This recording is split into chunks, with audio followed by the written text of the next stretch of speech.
وعملوا الصالحات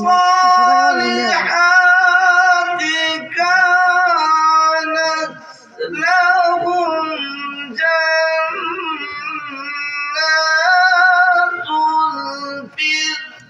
الفردوس نزلا وقال رسول الله صلى الله عليه وسلم حق المسلم على المسلم خمس رد السلام وعيادة المريض واتباع الجنائز وإجابة الدعوة وتشميت العاطس أو كما قال عليه الصلاة والسلام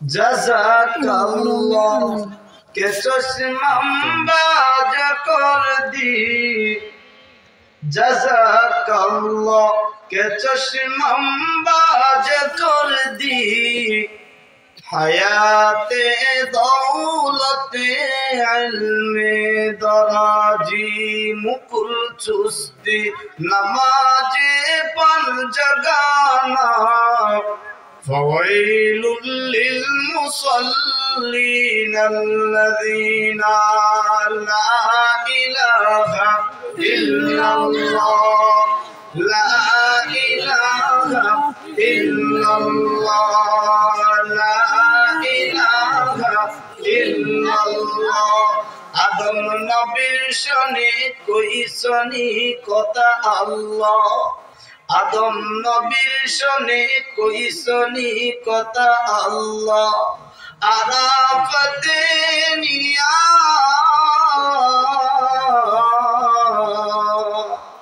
আমরা শনে কই বানি কথা গো মাওলা তোমার জান্নাতি ময়দানে আনিয়া গো আল্লাহ আল্লাহ আল্লাহু লা ইলাহা ইল্লাহু আল্লাহ আল্লাহ আল্লাহু লা ইলাহা ইল্লাহু ইব্রাহিম নবীর শনে কই শনি কথা আল্লাহ ইব্রাহিম নবীর শনে কই শনি কথা আল্লাহ আগুনে ফেলায়া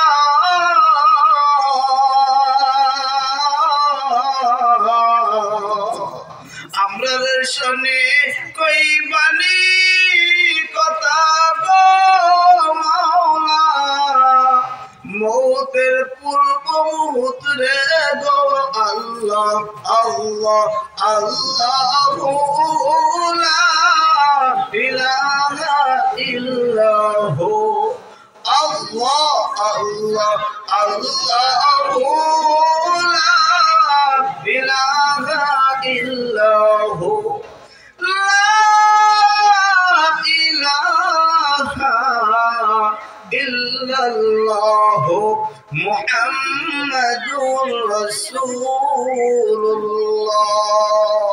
সাল্লাল্লাহু আলাইহি ওয়াসাল্লাম সেই দরুদ ইব্রাহিম আমরা সকলে একবার পড়ি আল্লাহুম্মা সাল্লি আলা মুহাম্মাদ ওয়া আলা আলি মুহাম্মাদ কামা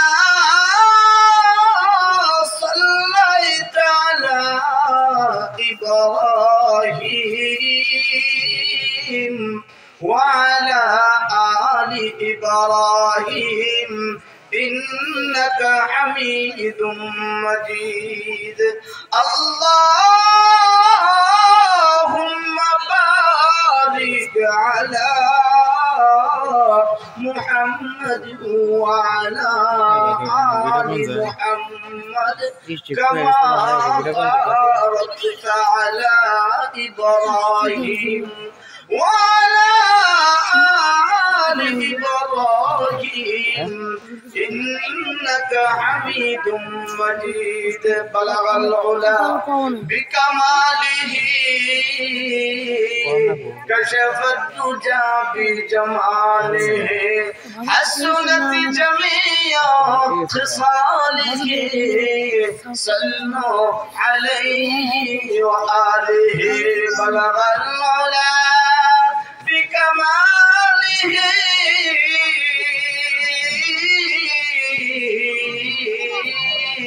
كشف الدجى بجماله حسنت جميع خصاله صلوا عليه وآله আলহামদুলিল্লাহ। সমস্ত প্রশংসা আল্লাহ সুবহানাহু ওয়া তাআলার জন্য, যে মহান আল্লাহ তাআলা আমাদেরকে যাচাই করে বাছাই করে বা ইশারে নামাজের পর মরহুম জুলহাস উদ্দিনের মৃত জহের তালুকদার সাহেবের বাড়িতে যে জান্নাতের বাগানের ব্যবস্থা করেছেন, সর্বপ্রথম আমরা আল্লাহ তাআলার কাছে এই দোয়াই করব, আল্লাহ তাআলা যেন জহের ভাইয়ের কবরটাকে জান্নাতের বাগান বানায় দেয়। সবাই বলি আমিন। আমাদের এই মাহফিলের সম্মানিত সভাপতি, সুদক্ষ পরিচালক, দূর দূরান্ত থেকে উলামায়ে কেরাম, শিশু কচি কাঁচা সোনামণি, তলবে আলেম, উলামায়ে কেরাম, পীর মাশায়েখ, যুবক ভাই, বিদ্যা বাবাজি, পর্দার আড়ালের মা ও বোনেরা, আমরা সকলেই শুকরিয়া আদায় করি যে আল্লাহ তাআলা এই ফিতনা ফাসাদের জামানার ভিতরে আমাদেরকে আল্লাহ তাআলা এই দিনের এই জান্নাতি বাগানের ভিতরে কেউ আসতে চাইলে আসতে পারে না, তো আল্লাহ তাআলার কাছে কবুলিয়ত করাইতে হয়। কি বলেন, ঠিক না ঠিক? তো এজন্য আমরা আল্লাহ তাআলার কাছে শুকরিয়া আদায় করি যেহেতু আমাদেরকে আল্লাহ তাআলা কবুল করেছেন। কারণ এরকম ভাবে যদি আমরা একের পর এক শুকরিয়া আদায় করতে থাকি, তো আল্লাহ তাআলা শুকরিয়া আদায় করা শেষ হবে। এজন্য কবি বলেছেন কি, যদি লিখতে শুরু করি, যদি লিখতে শুরু করি, কলম কালি হবে শেষ, যদি গাইতে শুরু করি, হৃদয়ের সুর হবে শেষ, উড়াবে না তোমার প্রশংসা শেষ, তবু ফুরাবে না তোমার প্রশংসা শেষ। ঠিক না ঠিক? এজন্য যেহেতু আমরা মাহফিলে বসেছি, এটা হলো জান্নাতি বাগান, তো আমরা এখানে কেন আসলাম?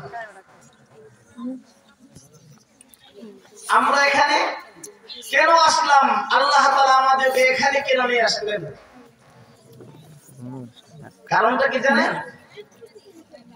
আল্লাহ তাআলা বলেন পবিত্র কুরআনুল কারীমে, ওয়া আকিমুস সালাতা ওয়া আতুজ যাকাতা ওয়া তাসিমু বিল্লাহ,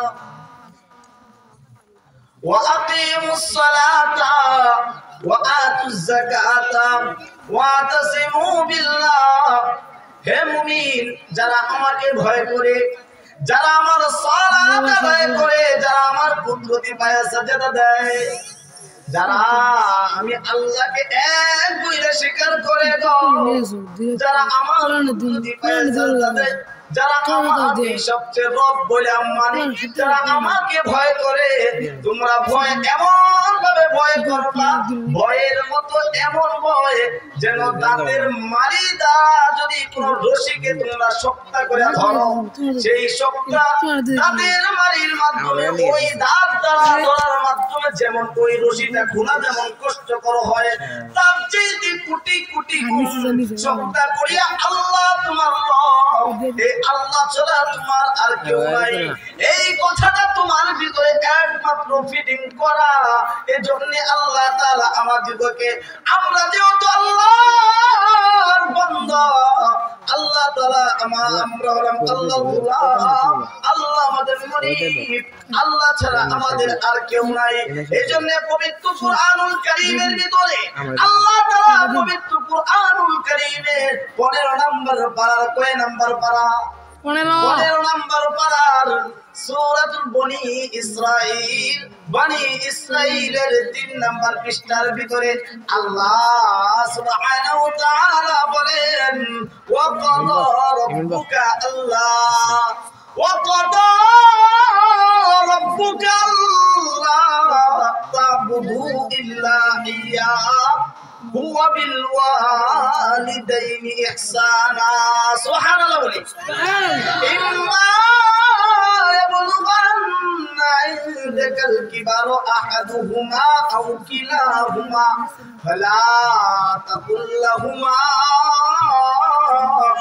أف ولا تنهرهما وقل لهما قولا كريما واخفض لهما جناح الذل من الرحمة وقل رب ارحمهما كما ربياني صغيرا। سبحان الله বলি। আল্লাহ সুবহানাহু ওয়া তাআলা, আমি আপনাদের কাছে প্রশ্ন করতে চাই, আপনারা জবান দিয়ে উত্তরটা দেবেন। আল্লাহ তাআলা পবিত্র কুরআনুল কারীমে এক জায়গায় কুরআনুল কারীমের ভিতরে বলেন, লাহুল কুলুবুল লা ইয়াফকাহুনা বিহা। যুবক ভাইরা কথা বলবেন না। লাহুম কুলুবুল লা ইয়াফকাহুনা বিহা ওয়া লাহুম আ'য়ুনুল লা ইবসিরুনা বিহা ওয়া লাহুম আযানুল লা ইয়াসমাউনা বিহা উলাইকা কাল আনআম।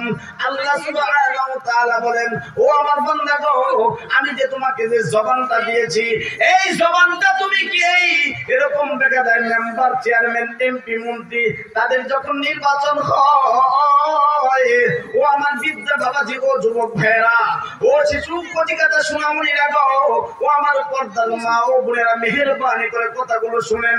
আজকে বর্তমান জামানার ভিতরে দেখেন, একটা মেম্বার, একটা চেয়ারম্যান, একটা এমপি, মন্ত্রীর জন্য যখন নির্বাচন শুরু হয়, ওই নির্বাচনের সময় আমরা এক কাপ চা হয়তো বা 5 টাকা, 4 টাকা, 3 টাকা দামের একটা সিগারেটের বিনিময়ে রাতের রাত আমরা চিল্লায়া আমাদের গলাকে ফাটাইয়া দেই। ঠিক না ঠিক? আজকে বর্তমান, আজকে আমাদের এই ইসলামী মাহফিলের ভিতরে যদি আমরা যাইতে বলি, সেখানে উলামায়ে কেরাম আসতেছে। এই উলামায়ে কেরামের দিকে যদি কেউ নেক নজরে তাকায়, এই তাকানোর কারণে আল্লাহ তাআলা তার পিছনের সগীরা গুনাহগুলো আল্লাহ তাআলা মাফ করিয়া দেয়। সুবহানাল্লাহ। আজকে বর্তমান প্রেক্ষাপটে আপনাদের সখীপুর কচুয়া বাজারের দক্ষিণ পার্শ্বে গান বাজনার ব্যবস্থা হয়েছে। সেখানে কাউকে দাওয়াত দিতে হয় নাই, সেখানে মাইকের এলান করতে হয় নাই। আমরা শুনেছি, শোনার পর সবাই নিজের বিবি বাচ্চা পর্যন্ত আমরা নিয়ে গেছি। আজকে মাহফিলের যদি দাওয়াত দেওয়া হয়, আমার পাশের বাড়ির মানুষ বলে আমি যাব না। কেন যাব না? আমাকে তো দাওয়াত দেয় নাই। কি বলে? আমাকে তো দাওয়াত দেয় নাই, মানে ওনাকে আলাদা স্পেশাল দাওয়াত দিতে হবে। এখন একজন ভাই, ও আমার বৃদ্ধ বাবাজি, আমি আপনাদের কাছে বলতে চাই, আগে যুগের চাইতে এখন মসজিদের সংখ্যা কম না বেশি? সীমিত কিছু সময় আলোচনা করবো, খুচরা কথা বলবো। আপনার মন দিয়ে শুনবেন তো ইনশাআল্লাহ? আমলে নিয়ে শুনবেন বলেন তো ইনশাআল্লাহ। এখন বলতে হবে আগের যুগের চাইতে এখন কি মসজিদের সংখ্যা কম না বেশি? কম। আগের যুগের চাইতে এখন কি বর্তমানে মাদ্রাসার সংখ্যা কম না বেশি? আগের যুগের চাইতে বর্তমানে প্রাইমারি স্কুল কম না বেশি? আগের যুগের চাইতে স্কুল ভার্সিটির সংখ্যা কম না বেশি? আগের যুগের চাইতে মানুষের সংখ্যা কম না বেশি গো? আগের যুগের চাইতে ফয় ফসল সয় সম্পত্তি কম না বেশি? সব কিছু বেশি থাকার পর বর্তমান প্রেক্ষাপটে আমি আপনার নামাজ পড়ি, আমি আপনি রোজা করি, হজ করি, যাকাত করি, সব কিছু আমরা করি গো, কিন্তু আল্লাহর ভয়টা আমাদের ভিতরে থাকে খুবই কম। কি কর? কেন কেন বাবা, কি আমাদের সমস্যা? এই সমস্যাটা আমাদের খোঁজা দরকার। আজকে বর্তমান প্রেক্ষাপটে দেখেন আমি আপনাদেরকে বিষয় কি আলোচনা করব। আজকে বর্তমানে প্রেক্ষাপটে লাইলি মজনুর কিসা বলার জন্য সময় নাই। লাইলি মজনুর কিসা বলিয়া আপনাদেরকে কান্না করানোর পর খুব সুন্দর আলোচনা হয়েছে। কি আলোচনা করছে শ্রোতারা? আলোচনা শোনার পর কানতে কানতে এদিক সেদিক পড়ে গেছে, তাই নাকি? কি আলোচনা করছে, কি আলোচনা করছে তা কইতে পারবো না, কিন্তু আলোচনা করছে খুব সুন্দর। এই আলোচনা কোনো ফায়দা আছে? কি কর? আলোচনা শোনার পরে কিছু যদি আমি বাড়িতে না নিয়ে যেতে পারি তাহলে এই আলোচনার কোনো লাভ আছে? এজন্য যুবক ভাই, বিদ্যা বাবাজি, পর্দার মা ও বোনেরা, আমি আপনাদেরকে বলি আগের যুগের চাইতে সবকিছু মাদ্রাসা, মসজিদ, স্কুল, ভার্সিটি, সয় সম্পত্তি, মানুষের সংখ্যা সবকিছু বেশি বেশি থাকার পর আমাদের ঈমানের হালতটা খুবই দুর্বল। আল্লাহর ভয়টা আমাদের ভিতরে খুবই দুর্বল। আমাদের নবী রাসূল সাল্লাল্লাহু আলাইহি ওয়াসাল্লামের সিরাত অনুযায়ী সুন্নাতের তাকদীর ভিতরে আমাদের খুবই দুর্বল। কারণটা হইল কোথায়? আজকে জানো, আগের যুগে দেখতাম, আমি নিজে দেখেছি, আমার বড় ভাইকে যদি আমি দেখতাম, আমার চোখের ইশারার সামনে, চোখের সামনে পড়ে গেছে, আমি পড়ায় এরকম সইয়া গেতাম অথবা দাঁড়ায় যাইতাম, দেখে আসসালামু আলাইকুম ওয়া রাহমাতুল্লাহ, ভাইজান কেমন আছেন বলতাম। আর এখন বর্তমান প্রেক্ষাপটে নিজের বাবাও যদি সামনে দিয়ে যায়, সন্তান সিগারেট চাচার তো কোনো খবরই নাই, দাদার তো কোনো খবরই নাই, নিজের বাবার সামনে কি ভাইজান আপনার তো বাবা আসতেছে, সিগারেটটা পড়ান না কেন?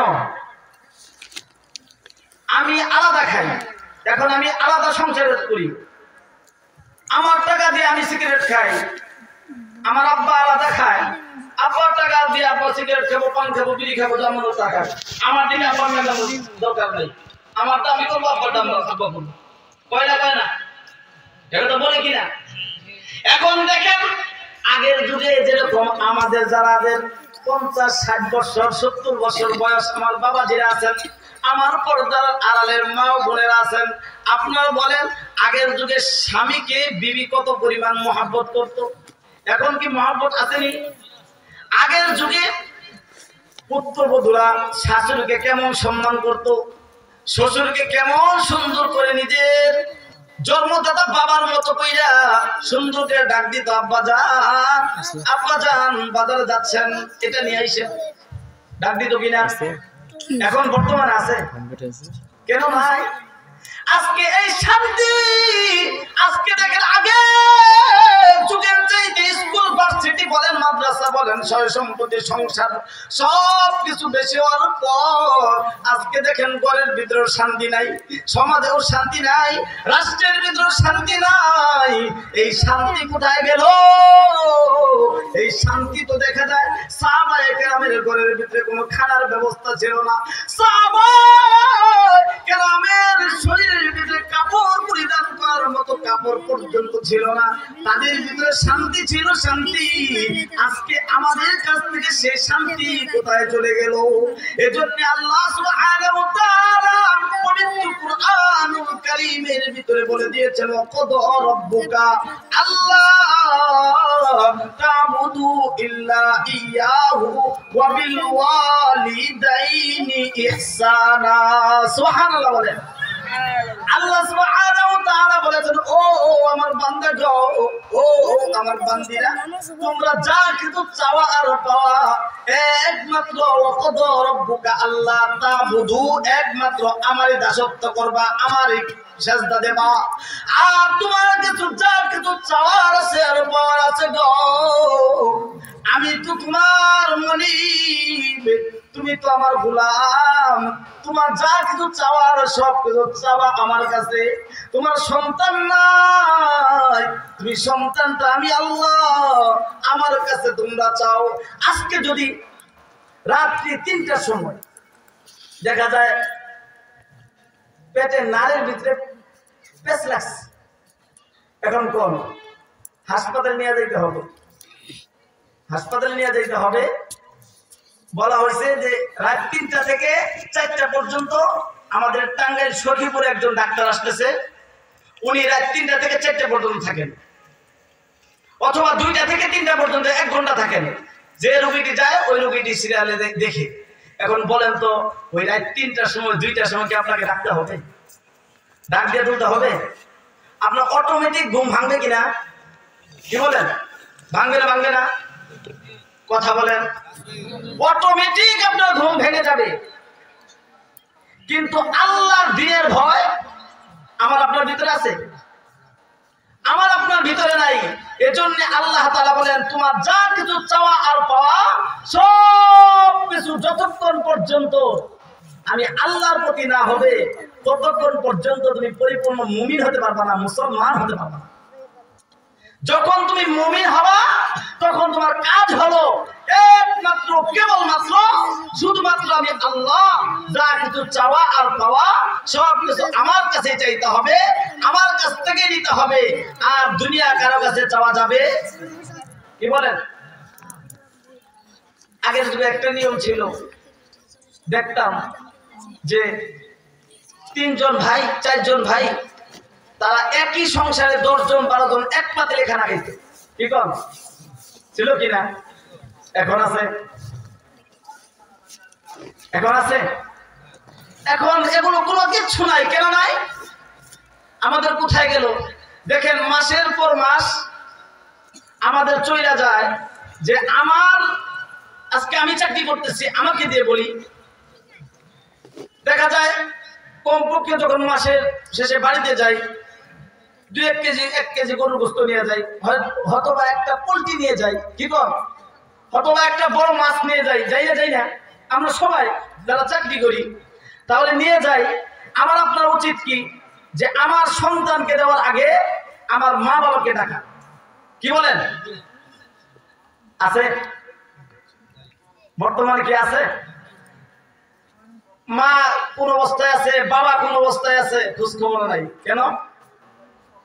এই জন্য কবি বলেছেন, এই জামানার পোলাই পান বুঝে না তো মান সম্মান, মায়ের কয় কুটনি বুড়ি বউ হইল তার জানের জান, মায়ের কয় কুটনি বুড়ি বউ হইল তার জানের জান। ঠিক যাবে? ঠিক কর।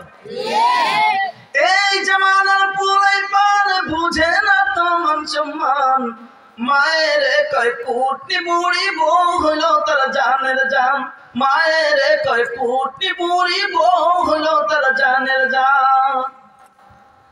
বাবার সাথে কোন কথা শ্বশুর দেখলে আব্বা জান, মায়ের কয় কাজের বুয়া শাশুড়ি তার আম্মা জান। কথা বলেন না কেন? মায়ের কয় কাজের বুয়া শাশুড়ি তার আম্মা জান।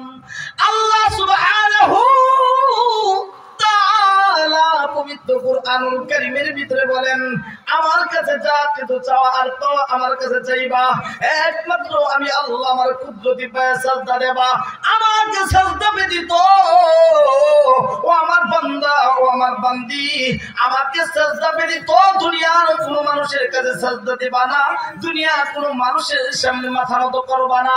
বর্তমান প্রেক্ষাপটে তোমার বছরের পর বছর যায়, এমনও আমার বৃদ্ধ মা বাবা আছেন বছরের পর বছর যায় যে ওই যে কুরবানির সময় আমাদের সমাজে যে একটা গরুর গোস্তের ভাগ দেয়, ওই গরুর গোস্ত খায় আর একে অপরে পাশের বাড়ির মানুষের যদি দেয় তাহলে খাইতে পারে। নিজের সন্তান আমাকে বছরের পর বছর যায়, আমাকে এক টুকরা গরুর গোস্ত আমাকে দেয় না। বছরের পর বছর যায়, এক টুকরা পোল্ট্রির গোস্ত একটা টুকরা দেয় না। মাছের পর মাস যায়, কিন্তু আমার এই পুত্রবধূর ঘরের ভিতরে গরুর গোস্ত পোল্ট্রির ব্যবস্থা করে একে অপরের তার বন্ধু বান্ধবদেরকে, তার বন্ধু বান্ধবীদেরকে সহ নিয়ে এসে দাওয়াত করে খাওয়া। আমি যে মা, আমি যে সেই কুটনি বুড়ি আর কুটনা বুড়া, আমাদেরকে বছরের পর বছর যায় আমাদেরকে ডাক দেয়, আছে না নাই? কিন্তু বাবা গো, কিন্তু এই যে বছরের পর যে শীতের মৌসুমে বাবার দরবারে ওরস হয়, মান্নত করে আল্লাহ যদি বাঁচায় রাখে আগামী বছর বাবার দরবারে একটা মুরগ নিয়ে যাবো, কি কর? নেয় না, নেয় না? বাবার দরবারে একটা গরু নিয়ে যাব, বাবার জন্য এটা রেখে দিয়েছি, বাবার জন্য ওটা রেখে দিয়েছি। আল্লাহর কসম, আল্লাহ তাআলা বলেন ইয়াহু বিল ওয়ালিদাইনি ইহসানা, আমার দাসত্ব করার পর, আমাকে সিজদা দেওয়ার পর আমার বান্দা বান্দীরা তোমরা শুনে রাখো, তোমরা মন দিয়ে শোনো গো, আমার দাসত্ব, আমার সিজদা দেওয়ার পর, আমার সামনে মাথা নত করার পর তোমরা যদি যা কিছু করবা, তোমার মা বাবাকে তোমরা ইহসান করবা, তোমার মা বাবাকে তোমার প্রতি খুশি রাখবা। যদি তোমার মা তোমার প্রতি খুশি না থাকে, তোমার বাবা যদি তোমার প্রতি খুশি না থাকে, তোমার দয়াল বাবা যতই তোমার খুশি হোক, তোমার দয়াল বাবা তোমাকে জান্নাতে নিয়ে যেতে পারবে না। তোমার কোন বন্ধু বান্ধব তোমাকে জান্নাতে নিয়ে যেতে পারবে না।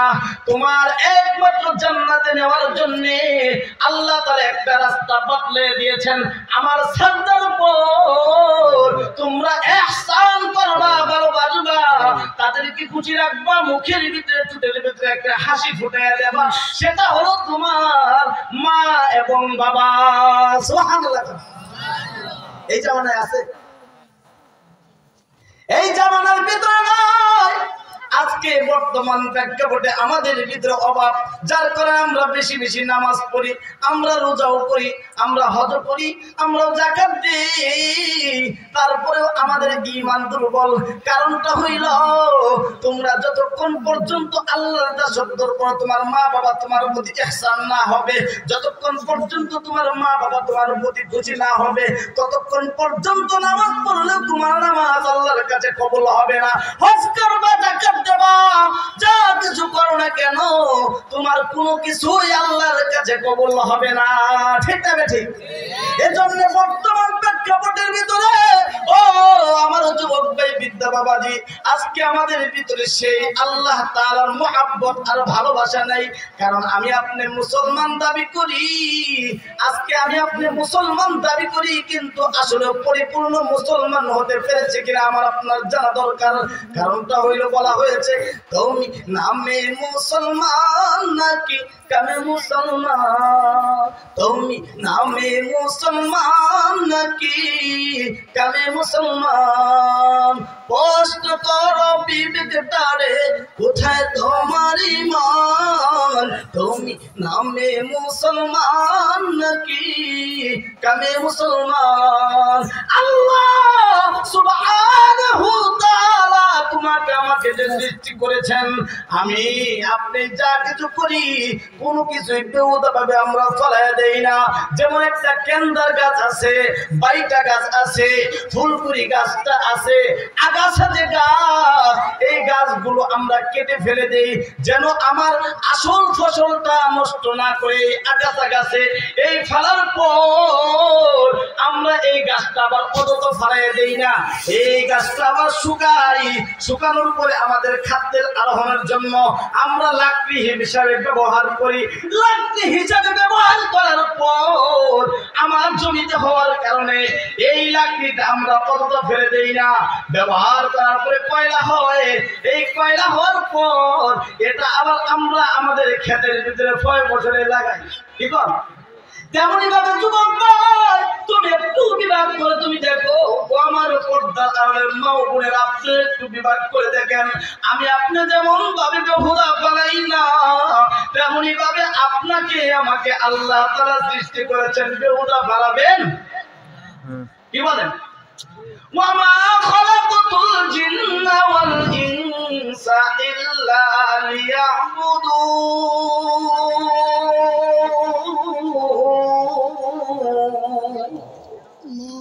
আল্লাহু আকবার বলেন। আল্লাহু আকবার। আরেকটু আস্তে কোন, আড়াইবার বাজারে যে চাষ করে কইেন। আর একটু জোরে বলেন আল্লাহু আকবার। আল্লাহ চিৎকার দিয়ে আল্লাহু আকবার। আল্লাহু আকবার। আল্লাহ তাআলা কবুল করে সবাই বলি আমিন। আমিন। আল্লাহ সুবহানাহু ওয়া তাআলা বলেন, মানব জাতিকে আর জিন জাতিকে সৃষ্টি করেছি একমাত্র আমার দাসত্ব করার জন্য। এই দাসত্ব করার পর তোমার মা বাবার ইহসান করিও।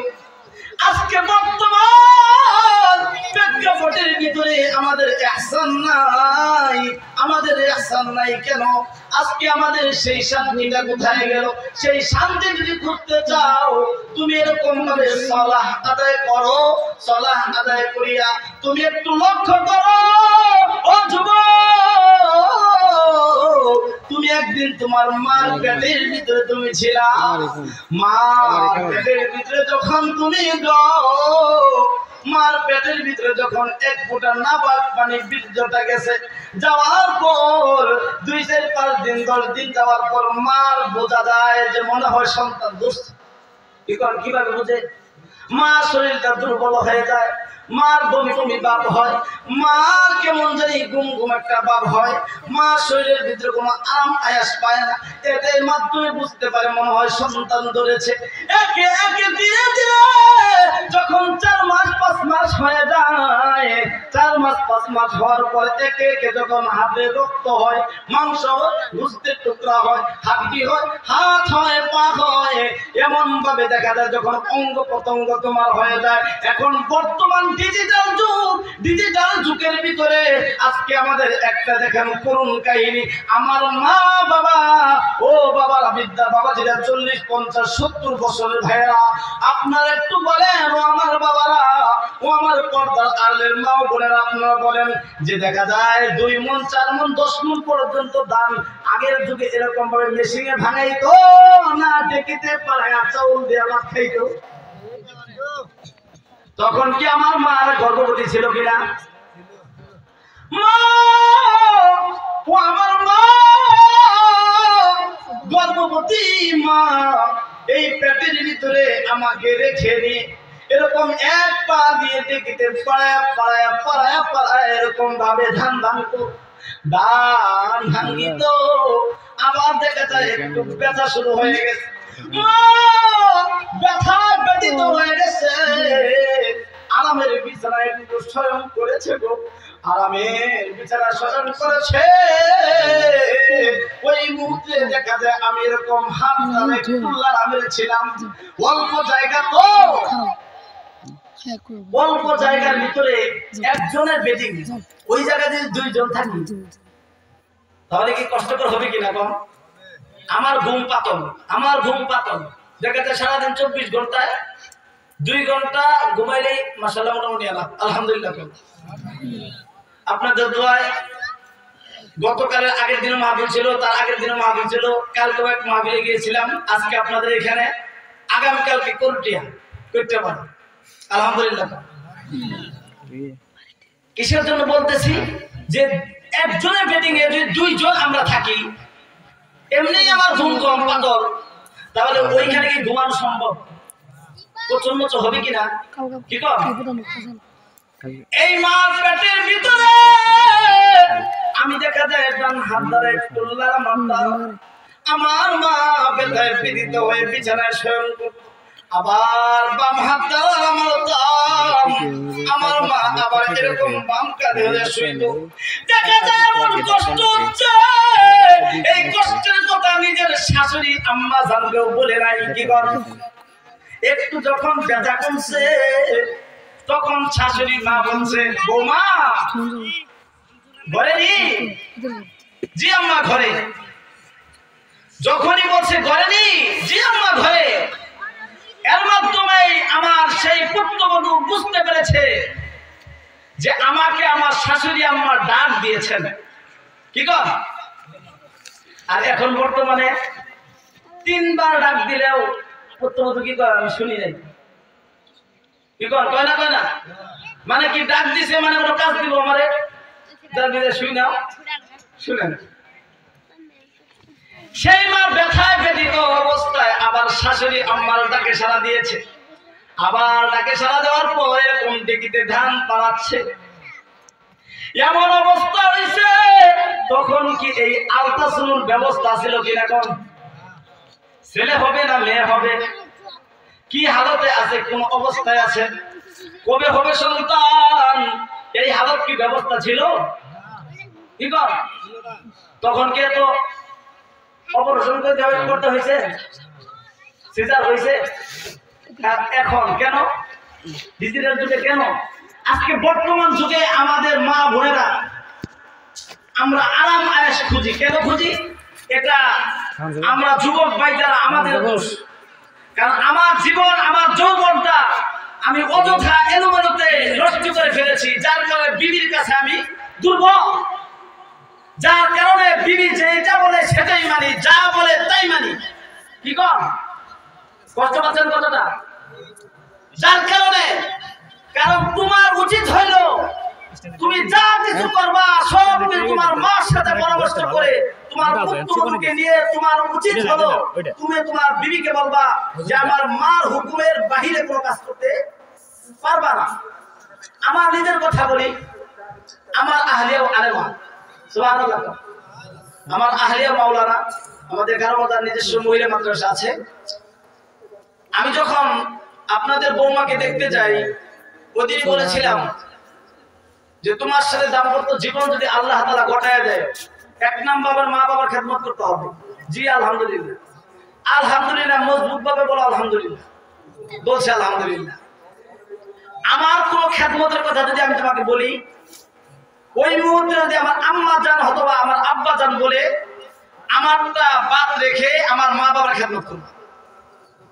এটা আমি ওনাকে শর্ত করেছিলাম আজকে যদি এটা নিয়ে আমার বিবিকে আমি বলি যে সকালবেলা কাজ করে যাচ্ছি বিকাল টাইমে এসেছি আসার পরে যদি জিগাই কি আমার আম্মা গোসল যখন করেছে তখন ওই গোসলের বালতি ভরে দিছিলা কাপড়টা কি নিয়ে দিছিলা কাপড়টা কি ধৌত করে দিছিলা আম্মার বিছানাটা কিন্তু ঝাড়ু দিয়ে দিছিলা কিনা কোন এই কথা যদি বলি বলার পরে বিবি যখন বলবেন না করি নাই তখন যদি স্বামী দুইটা ধমক দেয় মার দিতে হবে না ধমক দেয় আশ্চর্য বিষয় তোমার মা যদি বিছানায় থাকতো এরকম ময়লা অবস্থায় থাকতো তুমি তো এই ময়লা পরিষ্কার করতে তোমার মা গোসল করতে গিয়েছে তখন তো তুমি কাপড়টা নিয়ে দিতা তোমার মা গোসল করে এসে পড়েছে তুমি তো তখন এই কাপড়টা ধৌত করে দিতা আজকে আমার মার খেদমত তুমি করলে না কেন একটু যদি কষা করতো তাহলে এই বৌমাটা আমার আম্মা জানকে মহব্বত ভালোবাসা দিত কিনা গো দিত কিনা নাই কেন আজকে আমরা যুবকরা এদিক সেদিকে আমাদের জীবনটা নষ্ট করে ফেলেছি আমগদেশটা বইরা গেছে টিভি সিনেমায় আমগদেশটা বইরা গেছে টিভি সিনেমায় ভোলা মাইয়া জোয়ান বইরা স্ক্রিনটা চালায় হায়রে জোয়ান বইরা পোলা মাইয়া ফেসবুক চালায় কি কর রাত্রেবেলা ছেলে পড়তেছে পরীক্ষার সময় দেখা যায় ল্যাপের তলে মোবাইল নিয়ে গেম খেলছে কি করো বাবা আমি তো রুমে পড়তেছি তাই নাকি হ্যাঁ পড়তেছি বাবা মা দেখা যায় কষ্ট করে তার জীবন কাটায় দেখা যায় রাত্রিবেলা বাবা যখন আসে তখন এক আলি সরবি কলা অথবা এক পা দুধ আইনা আমার ছেলেকে দেয় কেন সারা রাত্রি করে অনেক পরিশ্রম করে যার কারণে দেয়। আসলে তোমার ছেলের চর্বি কলা খাওয়ার উপযুক্ত হয়েছে নি? তোমার উচিত ছিল কি তোমার ছেলেকে দেখা, আমার ছেলে আসলে পড়তেছে কিনা, আমার ছেলের সময়টা কোথায় কাজে লাগাচ্ছে। আজকে আমাদের ভিতরে ব্যর্থতা, আজকে আমাদের ভিতরে সচেতন হওয়া দরকার। কারণ হইল আজকে আমরা নিজের বউকে, নিজের বউকে, নিজের বিবিকে আজকে আমরা সবচেয়ে বেশি ভালোবাসি, নিজের মা বাবার কথা খোঁজ রাখি না। তিনটা কথার সাথী পাওয়ার পর নিজের মা বাবাকে আমরা ভুলে যাই। বর্তমান প্রেক্ষাপটে তিন কথা সাথী পাওয়ার পর আমার মা বাবাকে ভুলে যাই। এই জন্য আমরা মা বাবাকে কুটনি বুড়ি আর কুটনি বুড়া বলি। ঠিক আছে? কারণ কি তোমার মা যখন তুমি পেটের ভিতরে ছিলা, এই কষ্টকর অবস্থায় ছিল, তোমার মা যখন তোমাকে ভূমিষ্ঠ হয়েছে, ওই মুহূর্তে তুমি একটু লক্ষ্য করে একটু চিন্তা করে দেখো, তোমার তো একটা সন্তান হয়েছে, তোমার বিবিকে নিয়ে তুমি একটু ফিকির করো যে তোমার বিবির যখন সন্তানটা ভূমিষ্ঠ হয় তখন কি হালত, কি অবস্থা ছিল। তোমার মা যখন এই পেটের ভিতরে ভূমিষ্ঠ অবস্থায় বেদনা শুরু হয়ে গেছে, এই বেদনার সময় মা একাত হয়, বুকাত হয়, চিত হয়, কাইত হয়, মা বাঁচতে ছাড়া মনে হয় আমি মরে যাব। ও আমার ভাই জানলা, ও আমার মা, আমি আর বাঁচবো না গো, আমি আর বাঁচবো না। এমন ভাবে চিৎকার করে দেখা যায় সন্তানটা ভূমিষ্ঠ হচ্ছে না। আমরা দৌড়াইয়া হসপিটালে নিয়ে যাই, আমরা হাসপাতালের ভিতরে নিয়ে যাই। হাসপাতালে নেওয়ার অবস্থায় এমন অবস্থা হয়েছে, ডাক্তার যখন আলতা করেছে, পরীক্ষা করেছে, পরীক্ষা করার পর ডাক্তার যখন ট্রিটমেন্ট দিয়েছে, ডাক্তার বলেছে এই রোগীর মালিক কারা, তোমরা একটু আমার সামনে আসো। মালিক জি আমরা, কি বলবেন আমাকে বলেন কি হয়েছে, আমার এই রোগীর কি হালত। ডাক্তার বলতেছেন ও ভাই, আপনার রোগীর অবস্থা বেশি ভালো না, রোগীর অবস্থা খুব খারাপ, মনে হয় বিবিও বাজ আপনার এই রোগীটাও বাঁচবে না, রোগীর সন্তানটাও বাঁচবে না। তাই নাকি? এখন কি কান্না করবে না হাসবে? কি বলে? কান্না রোল পড়ে গেছে ওই মুহূর্তে। ডাক্তার বলতেছে তোমরা কান্না করে নাও, আমি আবার একটু পরীক্ষা করে দেখি কি হালত, কি করা যায়। ডাক্তার আবার পরীক্ষা করে ট্রিটমেন্ট দিয়েছে, তোমরা এদিকে আসো। এখন রোগীর হালত এই অবস্থা, মনে হয় আশা করা যায় যদি আমরা এই রোগীকে বাঁচাই, মাকে যদি বাঁচাই তাহলে সন্তান বাঁচবে না, আর সন্তানকে যদি বাঁচাইতে যাই মা বাঁচবে না। এখন তোমরা বলো কোনটা করবা? তোমরা কি সন্তান চাও না মাকে চাও? মেয়ের গার্জিয়ান যারা, মেয়ের পক্ষে তারা কি চাবো বলুন তো? কি চাবো? মেয়ে চাবে কিনা? তারা বলতেছে যদি আমাদের গাছ থাকে ফল হবে। কি থাকলে? গাছ থাকলে ফল হবে। ডাক্তার বলার পরে ডাক্তার বলতে তবে সাইন করো। কি কোন সাইন করতে হবে কিনা? সাইন করো। এই মুহূর্তে কলম হাতে দিচ্ছেন, এই মুহূর্তে মা বলতেছেন ডাক্তার সাহেব একটু কথা বলি। কি? ব্যথায় ব্যথিত অবস্থায় বলতেছেন আপনার পা দুটি জড়াইয়া ধইরা বলতেছি মূল রহস্যটাকে একটু বলেন তো। অনেক কাকুতি মিনতি করার পর ডাক্তার বলতেছে মা আপনার হাল তো ভালো না, আপনি যদি বাঁচেন সন্তান বাঁচবে না, সন্তান যদি বাঁচে মা আপনি তো বাঁচবেন না, যে কোনো একটা বাঁচাইতে হবে। আমার পরিবার লোকেরা কি বললো? ওনারা বলতেছে যে গাছ থাকলে ফল হবে, গাছ থাকলে ফল হবে। মা চিৎকার করে কান্নার আওয়াজে রুম করে একটা কথা বললো ডাক্তার সাহেব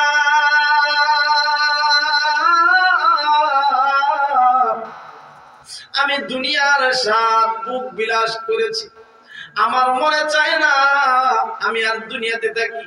আমার এই সন্তানটা যদি জীবিত থাকে গো, আমার এই সন্তানটা একদিন হাফেজ হবে, একদিন আলেম হবে, একদিন মুফতি মুহাদ্দিস হবে।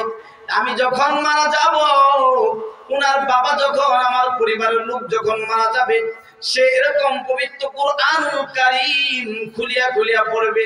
আল্লাহ তাআলা হাসরের ময়দানে কাল কিয়ামতের দিন জান্নাতি লোকদেরকে যে সুসংবাদটা শোনাবেন, ইয়াসিন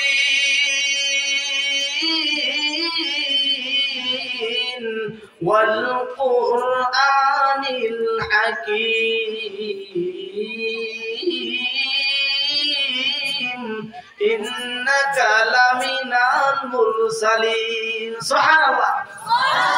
মা এই কথা বলার পর ডাক্তার সাহেবের কাছ থেকে কলমটা কেড়ে নিয়েছে। ডাক্তার সাহেবের কাছ থেকে কলমটা কেড়ে নিয়ে মার যে সান করে বলতেছে, আমি বাঁচতে চাই না, আমার সন্তানকে বাঁচান। আমার পরিবার পরিজন চাই বলুক না কেন, আমি বাঁচতে চাই না, আমার সন্তানকে বাঁচান। সুবহানাল্লাহ। এইবার শীতের মৌসুমের ভিতরে দেখা যায় রাত 2টা বাজে 3টা বাজে, দেখা যায় প্রস্রাব করে দিয়েছে বিছানায় প্রস্রাব করেছে। এই বিছানার প্রস্রাবের ভিতরে বাবা শুইতে কষ্ট পায়, মা শয়, আবার ডান কাঁধে শয়, আবার ডান সাথে সন্তানটা পায়খানা করে দিয়েছে, আবার দেখা যায় বাম পাশে রাখে, আবার প্রস্রাব পায়খানা করে দিয়েছে। মা যখন সন্তানটা আমার পেটের ভিতরে যাও, তখন দেখা যায় আমার স্বামীর সে চিরা লুঙ্গিটা, আমার সেই কাপড়ের পরনের কাপড়টা ছোট ছোট করে আমরা খাতা বানাই কি কর, কেন বানাই আমার সন্তানটা প্রস্রাব করে দিবে, সেই প্রস্রাবটা এটার ভিতরে রাখবো, পায়খানা করে দিব, সেই পায়খানাটা এইভাবে বলটায় আমি এরকম কাছে রাখি। আবার দেখা যায় মা যখন সকল জায়গা প্রস্রাব পায়খানা করে সন্তানরা ভিজিয়ে দিয়েছে, মা এরকম ভাবে বুকের ভিতরে নিয়ে তোমাকে শোয় গো। যখন একটু তুমি এরকম কান্নাকাটি হঠাৎ করে কান্না করতেছো, দেখা যায় দুধ খাও না, মায়ের স্তন থেকে দুধ খাও না, আবার কান্না করো গো, তখন দৌড়ায়া আমাদের মসজিদের ইমাম সাহেবের কাছে যাই, হুজুর আপনি তো ঘুমাচ্ছেন, আপনাকে কষ্ট দিতে এসেছে, আমার সন্তান বাতিশারের নামাজের পর থেকে যে এই চিৎকার করে কান্না করছে গো, আমার সন্তানের তো কান্না থামছে না। মা আমার তো আর ঘুম হয় না, আমার সেই স্বামী তো আরামের বিছানায় ঘুমায়, আমি তো মা, আমার তো ঘুম হয় না, ঠিক না ঠিক? এই মা ইমাম সাহেবকে এরকম ভাবে সংবাদের মাধ্যমে এনে দিয়ে ইমাম সাহেব একটা ফু দিয়ে দেয়, পানি পড়ে দেয়, তেল পড়ে দেয়, আবার দেখা যায় ধীরে ধীরে তুমি ভালো হও। তোমার মাকে অনেক সময় তুমি চোর মারো, তোমার মাকে অনেক সময় তুমি লাঠি মারো, তোমার মা বিছানার ভিতর শয়ন করেছে, তোমার মা অথবা খানা খাইতে বসেছে, ওই মুহূর্তে তুমি তোমার মার কুলের ভিতরে পায়খানা করে দিছো, ঠিক আছে? মার কুলের ভিতরে তুমি পায়খানা করে দিয়েছো, তোমার মা তোমাকে তখন ফেলে দেয় নাই, তোমার মা তোমাকে এরকম বুকের ভিতরে রেখে দিয়েছে, এই পায়খানা সজরায়া তোমাকে এরকম নিয়ে মা খানা খাইতেছিল। আবার দেখা যায় কান্না রুল পড়ে গেছে মা তোমার, এই কান্না যখন সন্তানের শুনেছে, ওই মুহূর্তে মা খানাটা এরকম সামনের দিকে ঢাকা দিয়ে খানাটা রেখে মা এরকম দুধ খাওয়ায় আর বলে, বাবা শোনা, কান্না করিও না বাবু, শোনা বাবু, কি কর, ডাকে না। এমন অবস্থায় মা তোমাকে নিয়ে কষ্ট করেছে, তখন তোমার প্রতি তোমার মা একটা বারের জন্য রাগ করে নাই, একটা বার তোমার জন্ম লাভ করে নেই তোমার মা, আজকে তুমি যুবক, আজকে তোমার মা যদি একটা কথা বলে সেই কথাটা তোমার কাছে ভালো লাগে না, যার কারণে পুটনি বুড়ি হয়ে যায় আর পুটনা বুড়া হয়ে যায়। আজকে অযথা লাগে, অবশ্যই তুমি যখন ছোট ছিলা মাকে হঠাৎ করে জিজ্ঞাসা, মা এটা কি কয় লাইট, লাইট কে কয় এমনি আলু ধরানো হয়েছে, কয় আলু কে, এরকম সমানে প্রশ্ন করতাম কিরকম। মা কি রাগ করছে? মা কখনো আমার প্রতি রাগ করে নাই, মা বারবার উত্তরই দিচ্ছে।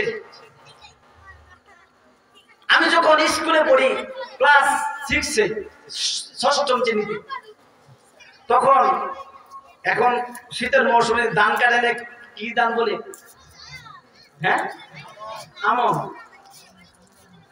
আমাদের এলাকা থেকে অন্য একটা এলাকায় আমাদের কৃষি জমি আছে, তো জায়গা আছে, সেখানে ধান করেছি। এখন দেখা যায় এক বাড়িতে ধান তুলছি বেরোনোর জন্য। মাগরিবের টাইম হয়ে গেছে, যখন আমরা বসায় নিয়ে আসবো দেখলাম ওই সন্তানটা মাটা খানা খাইতে বসছে। আমার নিজ চোখে দেখেছি বাবা, আমার নিজ চোখে দেখেছি যে ওই সন্তানটা যখন খানা খাইতে বসছে তখন ওই পায়খানার একটা টুকরা, ছোট বাচ্চাদের পায়খানা হয়তো একেবারে ঢিলা হয়, তা না হলে ছোট ছোট কষা ছাগলের বাচ্চার মতো এরকম নাটা পড়ে, কি কর ঠিক না বেঠে, একটা টুকরা মাল সেই খানার প্লেটের ভিতরে পড়ে গিয়েছে। আমার নিজ এই দুটি চোখ দ্বারা আমি দেখেছি। পড়ার পরে মা টের পায় নাই। তখন আমার ছোট বোন বলেছিল, কাকি আপনার প্লেটে বাবুর পায়খানা বসছে, আপনার প্লেটে বাবুর পায়খানা বলেছে। মা দেখে বাম হাত দ্বারা সরাইল, বাম হাত দ্বারা সরাইয়া এইরকম সাইড করেই খানা খাইল। সুবহানাল্লাহ। মা কি তোমার পায়খানা নিয়ে ঘিরে কি খানা বন্ধ করছে? কি কর আজকে এই মা যদি বৃদ্ধা মা আজকে যদি বিছনায় প্রস্রাব করে দেয়, একটু যদি পায়খানা করে দেয়, আমার বিবি কি করে? সেই বাড়ি পরিত্যাগ করে, কি কর বাড়িটাই পরিত্যাগ করে।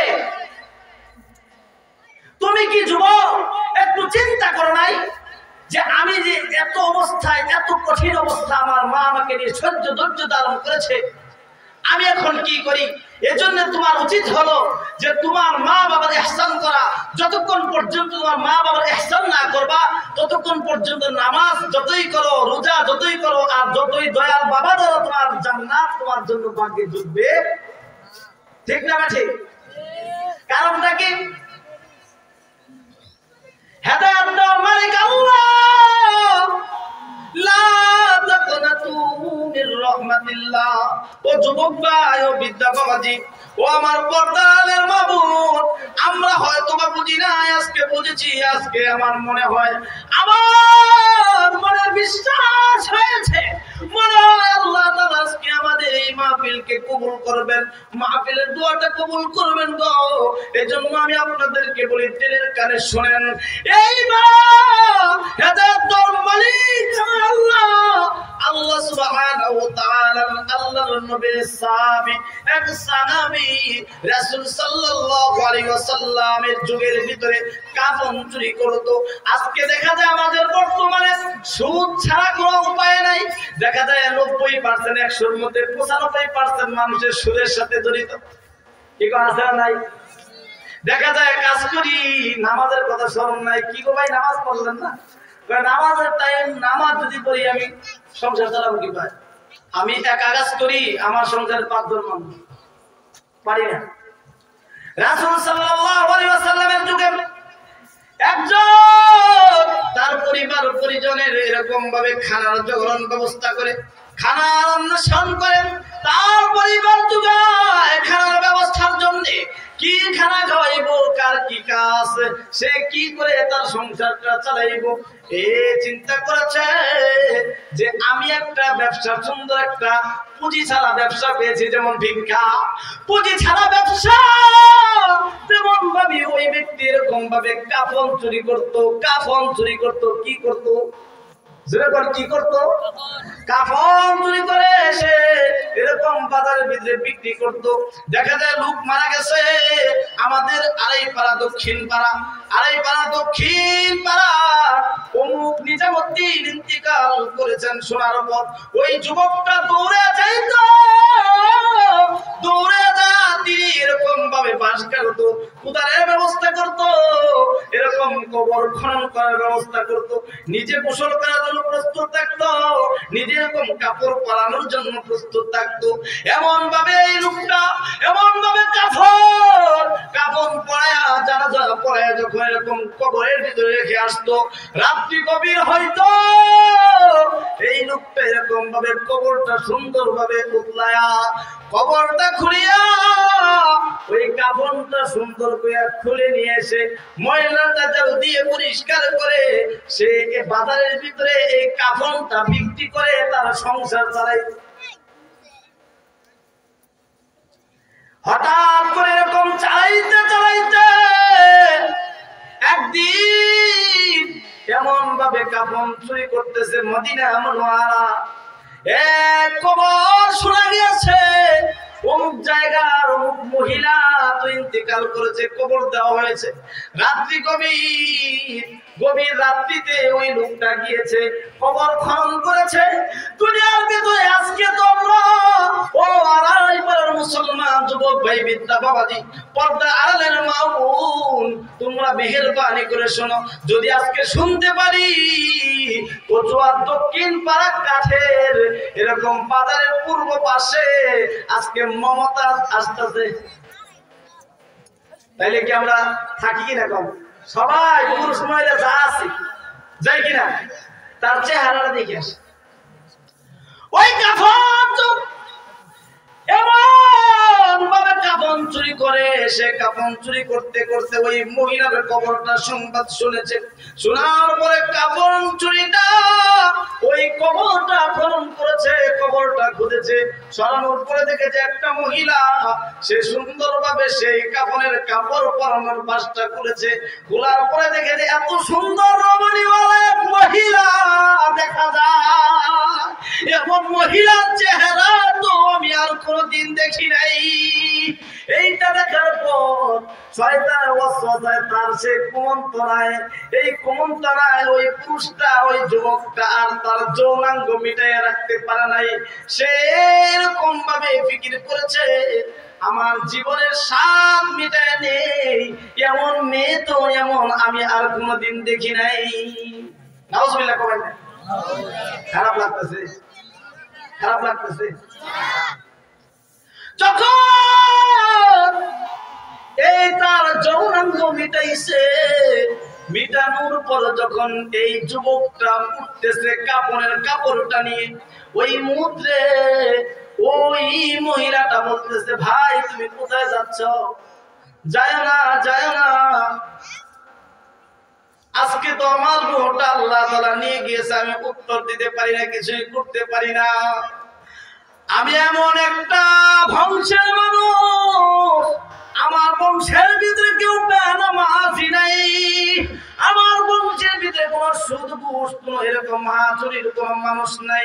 আমার মা, আমার বাবা, আমার পরিবার পরিজন সবাই আমাকে এমন ভাবে আমি মৃত্যুর পর আমাকে সাদা উন্নত মানের কাপড় পরায়া আমাকে জানাজা সুন্দর করে করিয়া আমার মা বাবা পরিবার পরিজন খাতে করে নিয়ে এসে আমাকে খনন করে কবর খনন করে আমাকে মাটির ভিতরে পুঁতে রেখে গিয়েছে।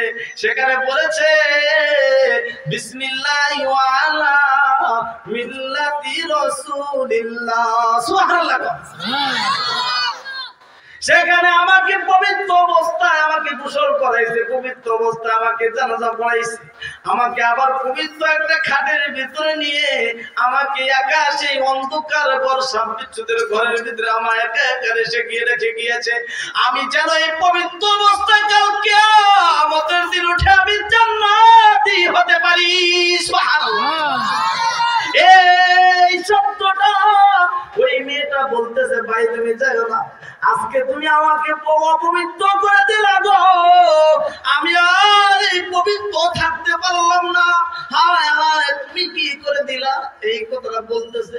সে বলতে বলতে ওই যুবকটা আল্লাহর কাছে তওবা করেছে, আমার জিন্দেগিতে আমি কতই কাফন চুরি করেছি, আমি তো এমন কোনোদিন সংবাদ পাইনি। আজকে হঠাৎ করে এই শব্দটা পাইলাম। সে আল্লাহর কাছে তওবা করে ধীরে ধীরে কম যাচ্ছেন মদিনা মুনওয়ারার দিকে। হযরতে ওমর ফারুক রাদিয়াল্লাহু তাআলা নূর সামনে সে সাক্ষাৎ হওয়ার পর তিনি কান্না করে হযরতে ওমর ফারুক রাদিয়াল্লাহু তাআলা নূকে বলে, হুজুর গো, আমি তো অন্যায় করে ফেলেছি, আমি তো ভুল করে ফেলেছি, আমাকে মনে হয় আমাকে কেউ ক্ষমা করবে না। এখন আমি এমন ভুল করেছি, ওমর তুমি বলো আমাকে আল্লাহ মাফ করবে নি? হযরত ওমর ফারুক রাদিয়াল্লাহু তাআলা বলেন, না না, তোমাকে তো মনে হয় আল্লাহ মাফ করবে না। তোমাকে মাফ করবে না করবে সেটা তো আমি বলতে পারবো না, সেটার জন্য তুমি যাও আবু বকরের দরবারে। হযরত আবু বকর রাদিয়াল্লাহু তাআলা দরবারে গিয়েছে। আবু বকর রাদিয়াল্লাহু তাআলা বলেছে, তোমাকে তো ক্ষমা করবে না করবে সেটা আল্লাহর ব্যাপার, মনে হয় করবে না। তুমি যাও উসমানের দরবারে। উসমান আলী রাদিয়াল্লাহু তাআলা তাদের দরবার থেকে রাসূলের দরবারে প্রথমত অবস্থায় হযরত ওমর ফারুক রাদিয়াল্লাহু তাআলা খুব নরম মানুষ ছিল। কি কর ওমর রাদিয়াল্লাহু তাআলা খুব নরম ছিল না? নরম ছিল।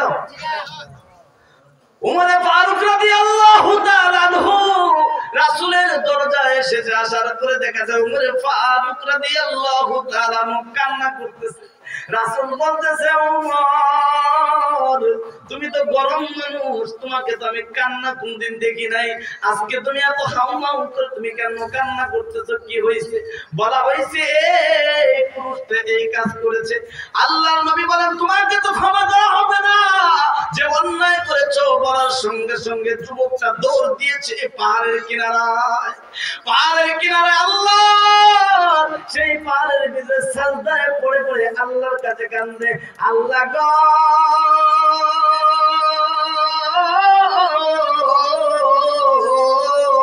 আমি সেই উমরের দরবারে গেলাম, আমাকে তো ক্ষমা করে নাই। আবু বকরের, উমরের, উসমান আলী রাদিয়াল্লাহু তাআলা তাদের দরবারে গিয়েছি, তারা তো কেউ আমাকে ক্ষমা করে নাই। রাসূল তো আমাকে মাফ করার সিদ্ধান্ত দেয় নাই। আল্লাহ তুমি যদি মাফ না করো, মাফ আর করলে ওয়ালা আমার আর কেউ নাই। এমন ভাবে যখন কান্না করতেছে, জিবরাইল আলাইহিস সালাতু ওয়াস সালামকে পাঠিয়ে দিয়েছেন, হে জিবরাইল গো, তুমি যাইয়া জানা দাও ওই পাহাড়ের জঙ্গলের কিনারায় এক যুবক হাউমাউ করে কান্না করে ওনার জিন্দেগীর গুনার খাতাগুলো আল্লাহ মাফ করে দিয়েছে। হেদায়েতের মালিক আমার আল্লাহ। আজকে আমি আপনিও যদি তওবা করে নেই যে আমার মা বাবার আমি খেদমত করতে পারি নাই, আমি নামাজ রোজা ঠিকমতো করতে পারি নাই, আজ থেকে আমি আর কোনোদিন এমন অন্যায় আর করব না। আমি মা বাবার তাজিম করব, মা বাবার খেদমত করব। যদি এই হেদায়েতের হিম্মত নিয়ে যেতে পারি, হেদায়েত দেওয়ার মালিক হলো আল্লাহ।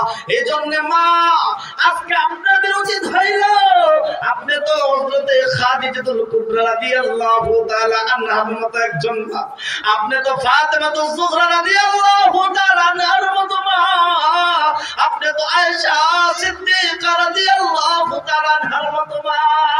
আমার নবী সরকারে দু আলম এরকম ভাবে যখন কোন হিজরত করতেন, কোথায় ঘর থেকে বাইর হইতেন, আমার নবী সাল্লাল্লাহু আলাইহি ওয়াসাল্লাম করে আসার পূর্ব মুহূর্তে আয়েশা রাদিয়াল্লাহু তাআলা দমদমান হয়ে দাঁড়িয়ে থাকতেন। আমার রাসূল এসেছে, রাসূল আসার পর আয়েশা রাদিয়াল্লাহু তাআলা আমার রাসূলের গালের ভিতরে একটা চুমু দিয়েছে, বাম গালের ভিতরে একটা চুমু দিয়েছে, কপালের ভিতরে একটা চুমু দিয়েছে, নিজের আঁচল দ্বারা কপালটা মুছে দিয়েছে। আমার নবী সরকারে দু আলম কিরকম বিছা আমাদের পাখা দিয়ে বাতাস দিয়েছে, মনে হয় আপনার অনেক কষ্ট হচ্ছে। এবং মহব্বত করেছে। এখন কি বর্তমানে আমাদের স্বামীর এই খেদমত আছে? হ্যাঁ, স্বামী স্ত্রী গোসল করতে গেলে দেখা যায় স্বামীরই বিবির কাপড় সহ ধুতে বলেন তা কি কর। আজকে জন্য আমি আপনাদের সামনে বলতেছি, মালিক আমার আল্লাহ এক ব্যক্তি এরকম ভাবে 1 থেকে 33 বছর পর্যন্ত, এক ব্যক্তি 33 বছর পর্যন্ত এরকম ভাবে তিনি আল্লাহর ইবাদত বন্দেগী রেখে আল্লাহর ইবাদত বন্দেগী করতো না। তিনি এরকম ভাবে মূর্তি পূজা করত, কেউ চন্দ্রের পূজা করে, কেউ সূর্যের পূজা করে, কেউ গরু বাছুরের পূজা করে, কেউ সূর্যের পূজা করে। এরকম এক ব্যক্তি এরকম ভাবে সূর্যের পূজা করে আমার আল্লাহকে এক বলে স্বীকার করে না। কবি বলেছেন এক করে এক ঘড়িছে প্রেম করনা চাহিয়ে সাবদে সলে সুরাত লে তুরাদ সাবদে তলে কুনা তলে কুনাদ। সুবহানাল্লাহ। সঙ্গী হতে হয়, যদি আপনার সঙ্গীটা ভালো হয় তাহলে আপনি অবশ্যই ভালো রাস্তায় থাকবেন। আপনার সঙ্গী যদি গাঁজাখোর হয় তাহলে আপনি গাঁজা যদি নাও খান তাহলে মানুষ বলবে কি রে ওই গাঁজাখোরের সাথে দেখি ওই মাঝে মাঝে চলতে মনে হয় কে একটু টান দেয় কিনা। কি কো না কো না কো। এজন্য তোমার সঙ্গী তো আপনি সুন্দর করো। এজন্য আজকে ভুল করেছো, অন্যায় করেছো, তুমি এটা নিয়ে পেরেশান হয়ে যাইবো। আল্লাহ তাআলা বলেন লা তাকুনাতু মির রাহমাতিল্লাহ। ও যুবক, ও আমার বিদ্যা বাবাজি, ও আমার পর্দার আড়ালের মা ও বোনেরা, আল্লাহ তাআলা বলেন ও আমার বান্দা বান্দীরা, তোরা কি পুকুর পরিমাণ গুনাহ করেছিস নি? পুকুর পরিমাণ গুনাহ করেছিস, আমি খাল পরিমাণ তোর জন্য রহমতের ব্যবস্থা করে দিয়েছি। সুবহানাল্লাহ। তুই এরকম সাগর পরিমাণ গুনাহ করে ফেলেছস, এখন তুই তওবা কর। তওবা করতে তোর দেরি হতে পারে, আমার আসমান পরিমাণ তোর জন্য রহমত আমি রেখে দিয়েছি। সুবহানাল্লাহ। আজকে বর্তমান প্রেক্ষাপটে কি বাবা খারাপ লাগতেছে? বর্তমান প্রেক্ষাপটে দেখা যায় আপনার 3 কথার যে সাথীর জন্য আপনি নিজের মাকে ছেড়ে দিলেন, 3 কথার সাথীর জন্য আপনার বাবাকে আপনি ছেড়ে দিলেন। উনি আপনাকে খুব বেশি ভালোবাসে, উনি আপনাকে খুব মহব্বত করে। আমার জন্য রাত্রি 2টা বেজে যায়, 12টা বেজে যায়, আমাকে ফোন দিয়েছে, হুজুর আসেন না কেন? আমি তো রাস্তায়। আমি বলি এখনো খানা খাই নাই। আমি বললাম বিবি তুমি খানা খেয়ে উঠো, আমার আসতে দেরি হতে পারে না, তোমাকে ছাড়া একা একা খাইতে ভালো লাগে না। তখন স্বামী কে বল না রে আমার বিবি তোমার ভালো মহব্বত করে। কি কর আছে না নাই? তোমাকে কতটুকু ভালোবাসে একটু চিন্তা করো। তোমার জন্য তোমার বিবিও তোমাকে ছাড়া খায় না, তুমিও তোমাকে বিবিকে ছাড়া খাও না। একটু চিন্তা করো। তোমার বিবি সকালবেলা বলে দিয়েছে বাজারে যাচ্ছ, সাবান নাই, লোশন নাই, নিয়ে আইসো। হঠাৎ করে সকল ব্যস্ততায় দেখা যায় সাবান লোশন আনার কথা স্মরণ নেই। বিবি কি করে মুখটা মনে হয় যে এই পিঠা বানা শীতের দিন পিঠা বাজানোর কি মানে মুখটা ভিজায় রাখছে। কি কর লাগে কিনা? মন খারাপ করতেছে কেন? আমার কোনো কাজ তোমার মনে থাকে না, আমি কোনো অর্ডার দিলে সেইটা কাজ করার তোমার স্মরণ থাকে না, আমারটা সময় তোমার খালি আবার। আর যদি অমুকে বলতো ঠিকই করতাম। কয় না কোন একথা বলে না? একটু তুমি চিন্তা করো। আজকে তুমি যেহেতু চিন্তা করো তোমার বিবি তোমার একটা জিনিস একটা কথা অমান্য করার কারণে, স্মরণ না থাকার কারণে তোমার বিবি তোমার প্রতি রাগান্বিত হয়ে যায়। তোমার মা কি তোমাকে কোনোদিন বলেছে যে আমার জন্য একটা লজেন নিয়ে আসিস বাবা, আমার জন্য একটা কাপড় নিয়ে আসিস? তোমার মা তোমার জন্য কোনোদিন বলে না।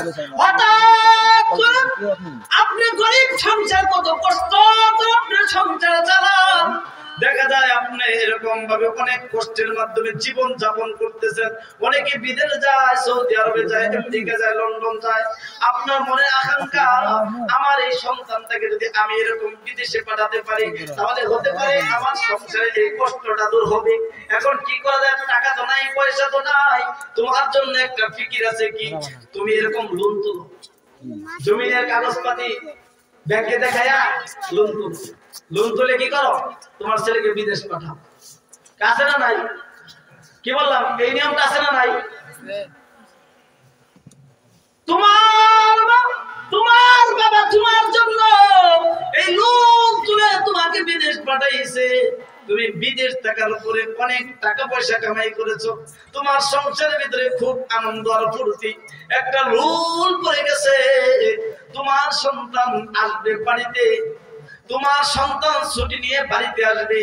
ওই মুহূর্তে তোমার সেই সন্তান তোমাকে ফোন দিয়েছে, হ্যালো আসসালামু আলাইকুম আব্বা জান, আপনি কেমন আছেন? হ্যাঁ আলহামদুলিল্লাহ ভালো আছি। আম্মা কোথায়? ওইখানে আম্মা, আম্মাকে দেন। আম্মাকে দিছে, আসসালামু আলাইকুম আম্মা, কেমন আছেন মা? বাবা আমি তো খুব ভালো আছি। আপনার কি মনে চায় কোনো কিছু? কয় না সন্তান, কতদিন হয়ে গেল আমি তোমার মুখটা একটু দেখতে পারি না। আমি কোনো কিছু চাই না, আমি শুধু চাই তুমি আরাম এসে সুস্থতা ভাবে বাড়িতে ফিরে আসো। তোমার এই সোনার মুখটা আমি একটু দেখে একটা চুমু দিয়ে দেই। সুবহানাল্লাহ। মা কেটে চায় কিনা? মাকে বলি, মা তুমি বলো জীবনে আমাকে নিয়ে কত কষ্ট করেছো, আমাকে নিয়ে তুমি ছিঁড়া কাপড় পরেছো, কাপড় তুমি ছিঁড়াটা পরেছো, আমাকে নতুন কাপড় দিয়েছো। আমি স্কুলে পড়েছি, ভার্সিটিতে পড়েছি, দেখা যায় আমি অসহায় গরিবের ছেলে, এটা যেন মানুষে বুঝতে না পারে, যার কারণে মা তুমি ছেঁড়া কাপড় পরে ঘরের ভিতরে ছিলা, আমাকে উত্তম উত্তম কাপড় দিয়েছো, আমায় কত আনন্দ ফুর্তিতে রেখেছো গো মা, তুমি না আমাকে নিয়ে কত কষ্ট করেছো। এখন আমি যে বিদেশ থেকে বাড়ির ভিতরে আসতেছি, মা তুমি বলো তোমার জন্য কি আনতে পারি?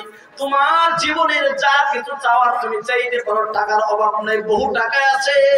মা তুমি বলো তোমার জন্য উপহার স্বরূপ কি আনতে পারি? সন্তান ধরেন বলছে, বলেন তো সন্তান বলার পরে মা কে বলবো যে আমার একটা কাপড় নিয়ে এসো, একটা শাড়ি নিয়ে এসো। মা বলেন শোনো বাবা, আমি তোমার কাছে কোনো কিছুই চাই না, আমার জন্য কিছুই আনতে হবে না, তোমার বাবার জন্য একটা পাঞ্জাবি কাপড় আর একটা রুমাল নিয়ে আসো। বাবাকে বলে বাবা গো তুমি বলো তোমার জন্য আমাকে নিয়ে কষ্ট করেছো, তোমার জন্য কি আনতে পারি? তোমার মনের আকাঙ্ক্ষা অনুযায়ী যা মন চায় চাও, আমি সন্তান হয়ে তোমার আকাঙ্ক্ষা আমি পুরো করে দেব। সন্তানকে বাবা বলে বাবা আমি তোমার কাছে কোনো কিছু চাই না গো, আমি তোমার কাছে কোনো কিছু চাই না। বহুদিন যাবৎ শোনার বাবাকে তোমার মুখটা তোমার চেহারাটা আমি দেখি না, ভিডিওর মাধ্যমে দেখি গো, আমার মনের মতো আমি তৃপ্তি পাই না। আমার মনে চায় তুমি আমার সামনে আসতা, তোমার গালের ভিতরে আমি একটা চুমু দিতাম, তোমাকে আমার এই হাত ধরে একটা বুলায়া তোমাকে একটু আদর দিতাম।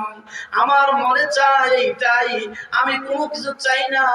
তুমি তোমার মার জন্য কোনো কিছু নিয়ে এসে তোমার মাকে খুশি করিল, আমি এভাবেই তোমার প্রতি খুশি।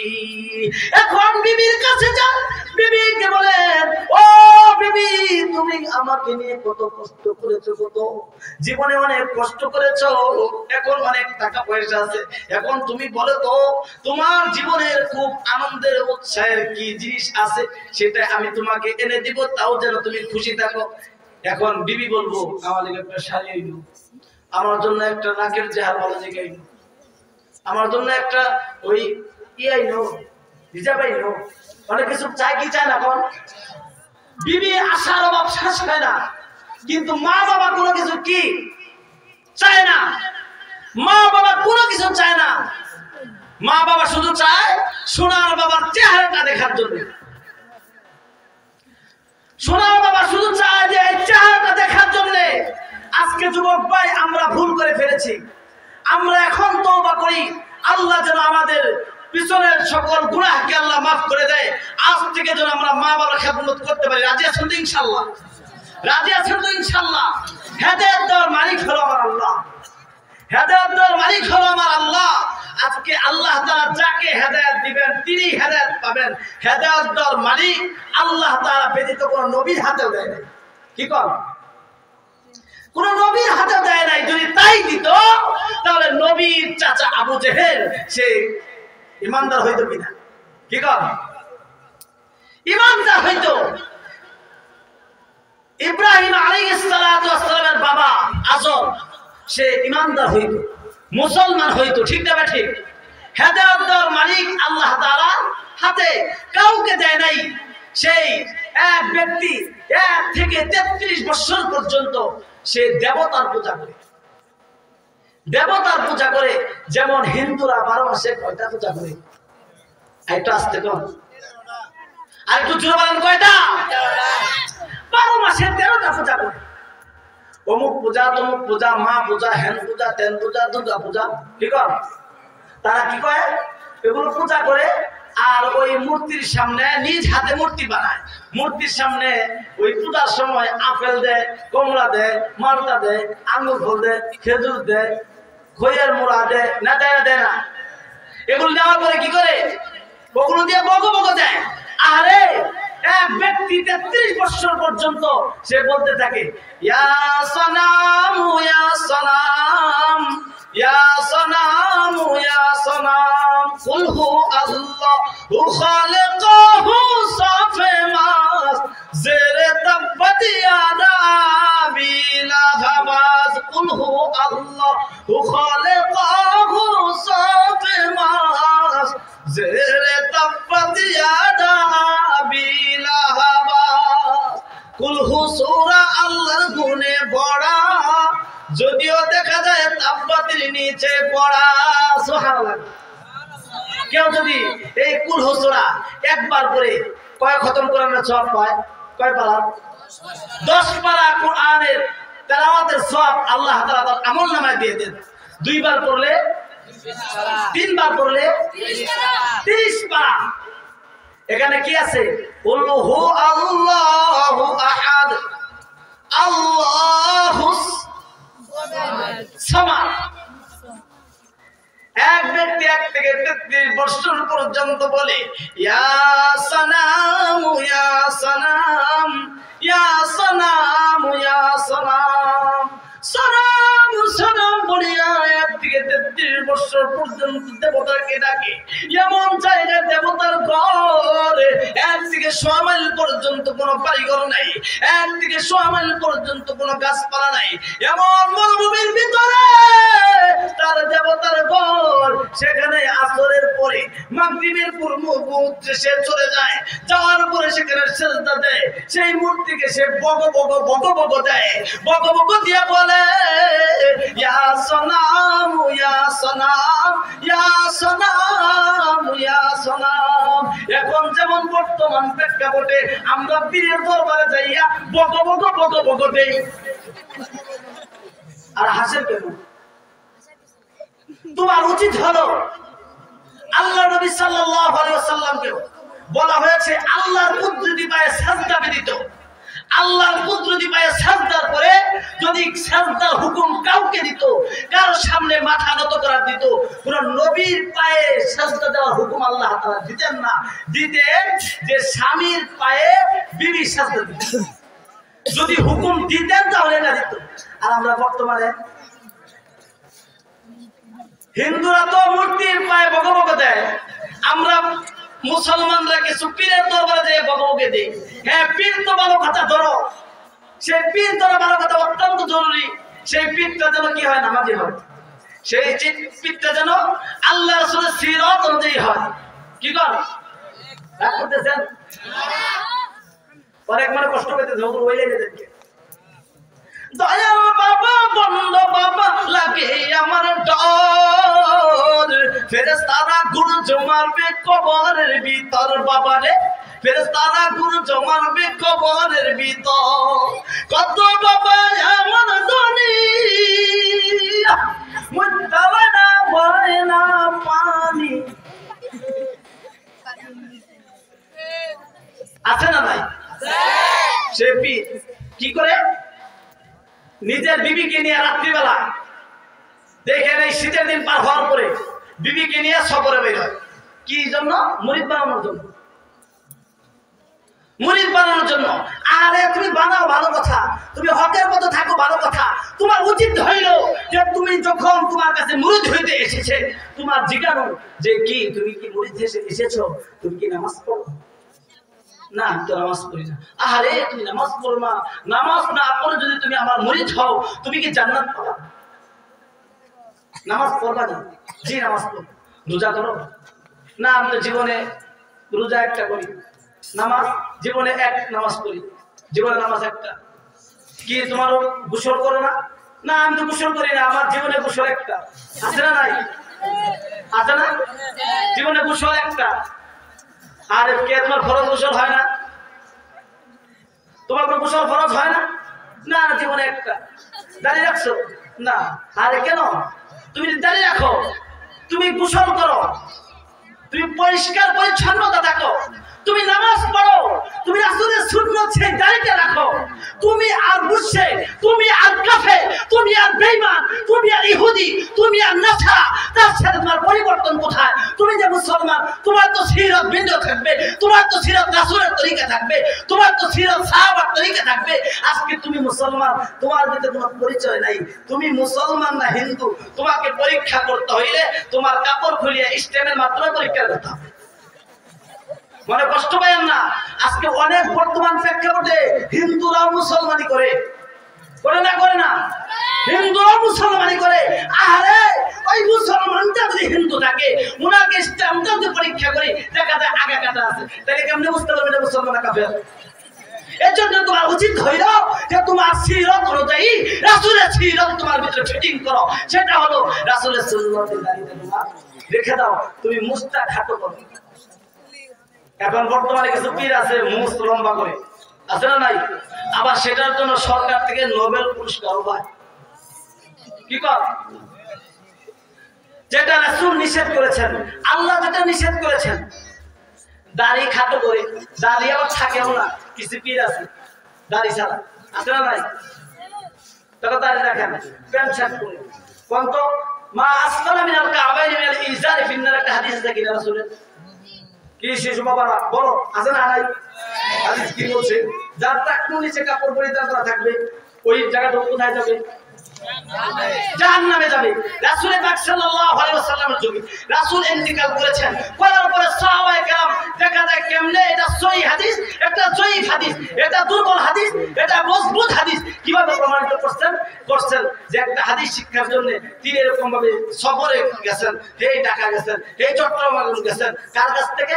নিজামুদ্দিনের কাছ থেকে এই হাদিসটা আমি শুনে আসবো, দেখে আসবো। নিজামুদ্দিনের কাছে যাওয়ার পরে দেখে নিজামুদ্দিনের ভিতরে রাসূলের সুন্নাত, নিজামুদ্দিনের ভিতরে দেখা যায় রাসূলের তরিকা অনুযায়ী সিরাতে দুর্বলতা আছে। যখনই দেখছেন তিনি পিছপা হয়ে ঘুরে এসে পড়েছেন। কেন? কারণ উনার ভিতরে আমল নাই, উনার ভিতরে কিছু নাই, তাহলে উনি দিবে কি? বাবার দরবারে তারই গালি নাই, দাড়ি নাই, তারই নামাজ লাগে না, তারই বছরে একটা রোজা, তারই বছরে একবার গোসল, তার ভিতরে বছরে একটা জীবনের একটা নামাজ, তাহলে তোমাকে নামাজের আদেশ দিবে কিভাবে? কি বলেন? এজন্য তোমার উচিত হইল তোমার যদি সেই বকবক দিতেই হয়, আমি নিজে বলি, আমি নিজে যেটা করে থাকি আমার মা বাবাকে বকবক দিব, আমার মা বাবাকে দিব।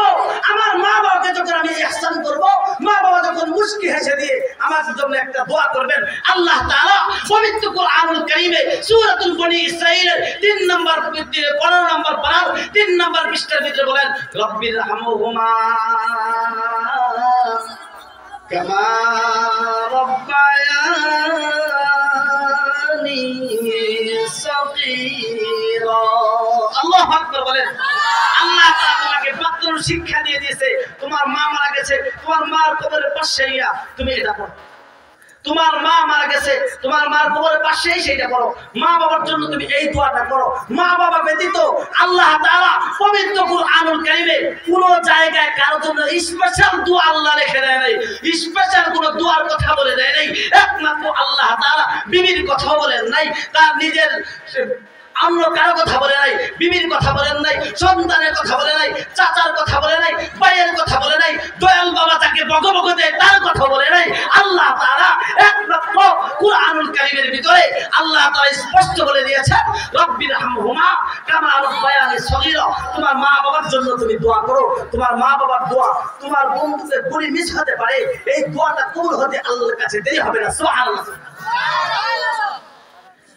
ওই ব্যক্তি যেই কথা বলতেছিলাম গো, 1 থেকে 33 বছর পর্যন্ত দেবতার পূজা করে সেখানে যাইয়া তিনি বলে ইয়া সনাম ইয়া সনাম ইয়া সনাম ইয়া সনাম, সনাম সনাম কইলা তার দেবতাকে ডাকে, দেবতাকে সনাম কইলা, সনাম কইলা বলে ও সনাম গো, ও আমার দেবতা, আমার একটা মেয়ে হয়েছে, আমার মনে চায় যদি একটা ছেলে দিতা, আমাকে একটা ছেলে দিও, ও বাবা আমাকে একটা ছেলে দিও। এখন আমরা বর্তমানে পীরের দরবারে যাইয়া আমার সন্তানের দরকার, পীরকে বলি পীর সাহেব একটু পানি বেড়ে দেন, পীর সাহেব একটা তাবিজ দেন, পীর সাহেব একটু দোয়া করেন। কি দোয়া? কয় আমার একটা ছেলে দিও, আমার একটা মেয়ে দিও। কি চায় না? চায় না? তোমার যা কিছু চাওয়ার ওই ব্যক্তি এরকম ভাবে বলে ইয়া সনাম ইয়া সনাম ইয়া সনাম ইয়া সনাম, সনাম সনাম বলিয়া 1 থেকে 33 বছর পর্যন্ত সনামকে ডাকে। সনাম কোনদিন ডাকে তারা সাড়া দেয় না। এখন বলে আমি এই আকাশী গাছকে যদি সনাম সনাম বইলা বইলা তার এরকম এই গাছের গোড়ায় যদি কপাল গস্তে গস্তে বগবগ দিতে যদি খসাইও ফেলাই, তাইলে এই আকাশী গাছকে আমার সাথে তেমনি ভাবে ওই মূর্তিকে তিনি সনাম সনাম বলিয়া তিনি ডাকে। 1 থেকে 33 বছর পর্যন্ত ডাকলো এই সনাম, এই দেবতা তার ডাকে কোনদিন সাড়া দেয় নাই। হেদায়েত দেওয়ার মালিক কে? দূরে কোন কে? হেদায়েত দেওয়ার মালিক যে আল্লাহ। আল্লাহ এরকম ভাবে আজকে জমানার মানুষ তোমরা একটু লক্ষ্য করো, তোমার বিবির কথা বলতেছিলাম, একটা সাবান আর একটা কি জানি বলছিলাম লোশন, তাই না? মনে আছে? একটা সাবান আর একটা লোশন আনতে তোমার দেরি হইছে, মনে নাই? তোমার বিবিকে ডাকো, তোমার বিবি তোমাকে ঠেলা মারে, মারে না? মারে না? তোমাকে ঠেলা মারে, তোমার সামনে বলে থাকে, কথা কয় না। আমার ভাইজান, ও আমার বিদ্যা বাবা, যুবক ভাইরা, কচিকাতা শিশু বাবারা, তোমরা শুনে রাখো। দেখা যায় রাত্রি গভীর হয়ে গেছে, এমন অন্যায় করে ফেলেছ যে অন্যায়ের কারণে তোমার বাবা তোমাকে তেজ্যপুত্র করে দিয়েছে। যে তেজ্যপুত্র করার কারণে তোমার সমাজের ভিতরে তুমি রাষ্ট্র প্রসারিত মানুষ, যার কারণে তুমি সেই সমাজে থাকতে পারো নাই। তুমি এরকম আমাদের কচুয়া তুমি চলে গেছো, কচুয়া তোমার ভালো লাগে না, তুমি সখীপুর চলে গেছো, সখীপুর বাসা বাড়ি করে তোমার বিবিকে নিয়ে তুমি তোমার জীবন যৌবন কাটাও। হঠাৎ করে একদিন গভীর রজনী, রাত 2টা বাজে 3টা বাজে, খুব বৃষ্টি হচ্ছে। এই মুহূর্তে যদি তুমি আইয়া তোমার বাবার সেই দরজার সামনে, তোমার মার সেই দরজার সামনে এসে ডাক দাও, মা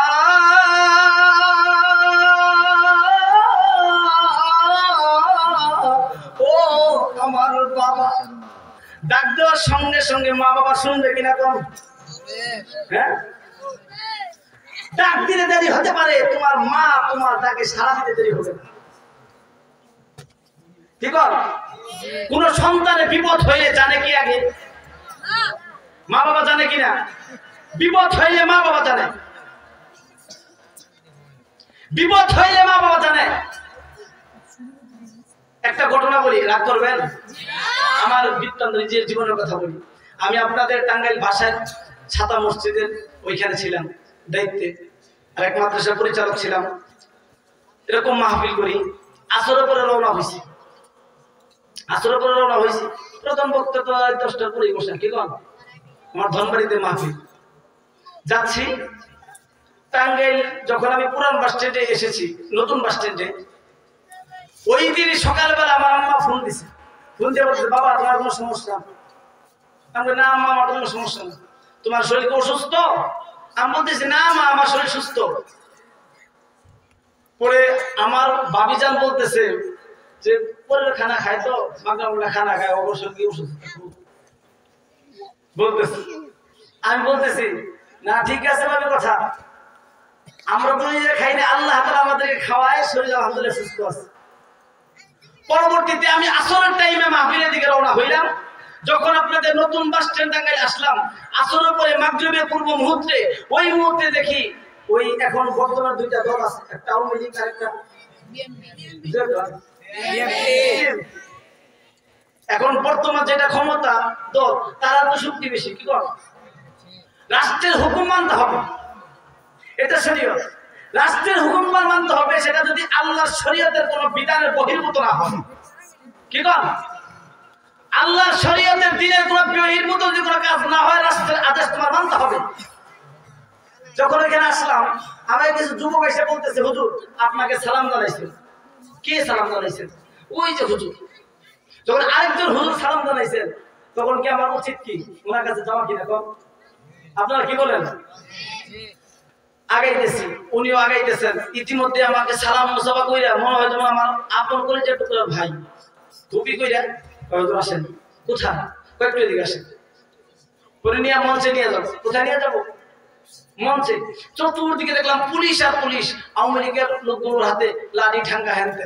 আমি যাব মঞ্চে নিয়ে যাবো। কি হুজুর একটু বিসমিল্লাহ করে বকনি করে, বিসমিল্লাহ করে বকনি করে। আমি বললাম না, আমি তো করতে পারবো না, কারণ আমার জন্য গাড়ি অপেক্ষা করতেছে। আমি রেখে আসছি, আমি গাড়ি তো সিএনজি ভাড়া করে নিয়ে আসছি। উনি আমাকে নামাই দিয়ে আবার চলে আসবেন। অনেক কাগজ মিলিত করতেছি, কোনোভাবেই ছাড়ে না। পরবর্তী আমি ওই সিএনজিকে বিদায় দিয়ে দিলাম। বিদায় দেওয়ার পরে আমি বলতেছি, কমপক্ষে আমার ওইখানে যাইতে দেওয়ার আমার কিছু মাল আছে, কি করতে হবে? ঘরের চাবিটা পর্যন্ত দিয়ে দিলেন, হুজুর আপনি আমার রুমে রাখবেন। রাখার পরে আমার এখানে দু একটা কথা বক্তব্য দিয়ে পরে আপনি আমার এই চাবিটা নিয়ে আপনি খুইলে আপনার মাল আপনি নিয়ে যাবেন। এখন আমি বলতেছি, আল্লাহ তুমি আমাকে বাঁচাও, এটা বলতেছি আর আগাইতেছি রাস্তার দিকে। যখন তার নেতা পায়, নেতারা বকবক দেয় কি? এখন যখন নেতা আসে, তখন তার নামাজের সময় নাই, আল্লাহর হুকুমের সময় নাই, তখন আর কাউকে বেশি ভালোবাসে না, নেতার জন্য সব বিলীন করে। এখন বর্তমানে দেখে শ্বশুর বাড়ি থেকে যৌতুক আই নাই, আমরা খেলোয়াড়ের জন্য, আর্জেন্টিনার জন্য পতাকা কিনবো। কি করা আছে না নাই? ওই দিন খবর দেখলাম যে শ্বশুর বাড়ি থেকে যৌতুক আই না, যৌতুক এনে সেই যৌতুকের টাকা দিয়ে আর্জেন্টিনার পতাকা লাগাইছে। এইটাই যদি করতে পারে, ওটা তো ব্যাপার না। আমি আল্লাহর কাছে বলছি, আল্লাহ তুমি আমাকে বাঁচাও। ইতিমধ্যে দেখলাম ওদের এক নেতা আইছে, যেই নেতা আইছে তো আমাদের ছাইয়া দিয়া সেই নেতাকে সবাই বকবক দিতেছে। ইতিমধ্যে আমি কি করলাম, একটা সিএনজি আসলো, লাফ দিয়ে চলে বসলাম রানিং এর মধ্যে। রানিং মধ্যে চললাম। কোথায় যাবেন? আমি আপনি যান দেখি। কোথায় যাবেন? যান আপনি। পরে বললাম যে এই হালত। তখন বললো যে আপনাকে আল্লাহ বাঁচাইছে, কারণ ওইখানে যদি আপনি খালি মঞ্চের সামনে, মাইকের সামনে মুখটাও রাখতেন, আপনাকে ধরতে দেরি হইত। কি কর দেরি হইত, আমাকে একটা দল পর্যায়ে নিয়ে যেত না। পরে আমি মাকে ফোন দিলাম। আমার আম্মা আমাকে বললো যে বাবা, আমি আজকে রাত্রে স্বপ্নে দেখেছিলাম তুমি অনেক বড় বিপদে পড়েছ। আমি কান্না করতেছি, যার কারণে সকালবেলা তোমাকে ফোন দিয়ে বললাম তোমার কি কোনো সমস্যা, তোমার শরীর কি অসুস্থ? কিসের জন্য ঘটনা বললাম? কোন বিপদ হইলে জানে সবার আগে কে? মা জানে কিনা? মা জানে। গভীর রজনীতে যে কথা আমি আপনাদের সামনে বলতেছিলাম, গভীর রজনীতে বৃষ্টি পড়তেছে, আপনাকে আপনার বাবা তেজ্যপুত্র করে দিয়েছে, মা তেজ্যপুত্র করে দিয়েছে, সমাজে থাকতে পারেন নাই, আপনি শোকে পুরো চলে গেছেন। রাত্রি গভীর রাত্রে আপনি মার দরজার সামনে এসে বলবেন, মা গো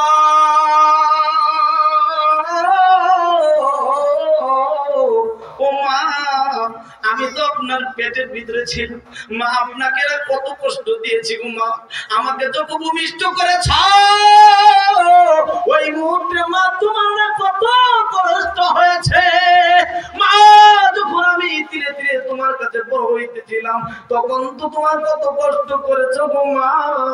আমি কি অন্যায় করে ফেলেছি, এই অন্যায় কি, এই ভুল কি মা, তোমার কাছে আমি ক্ষমা পাবো না।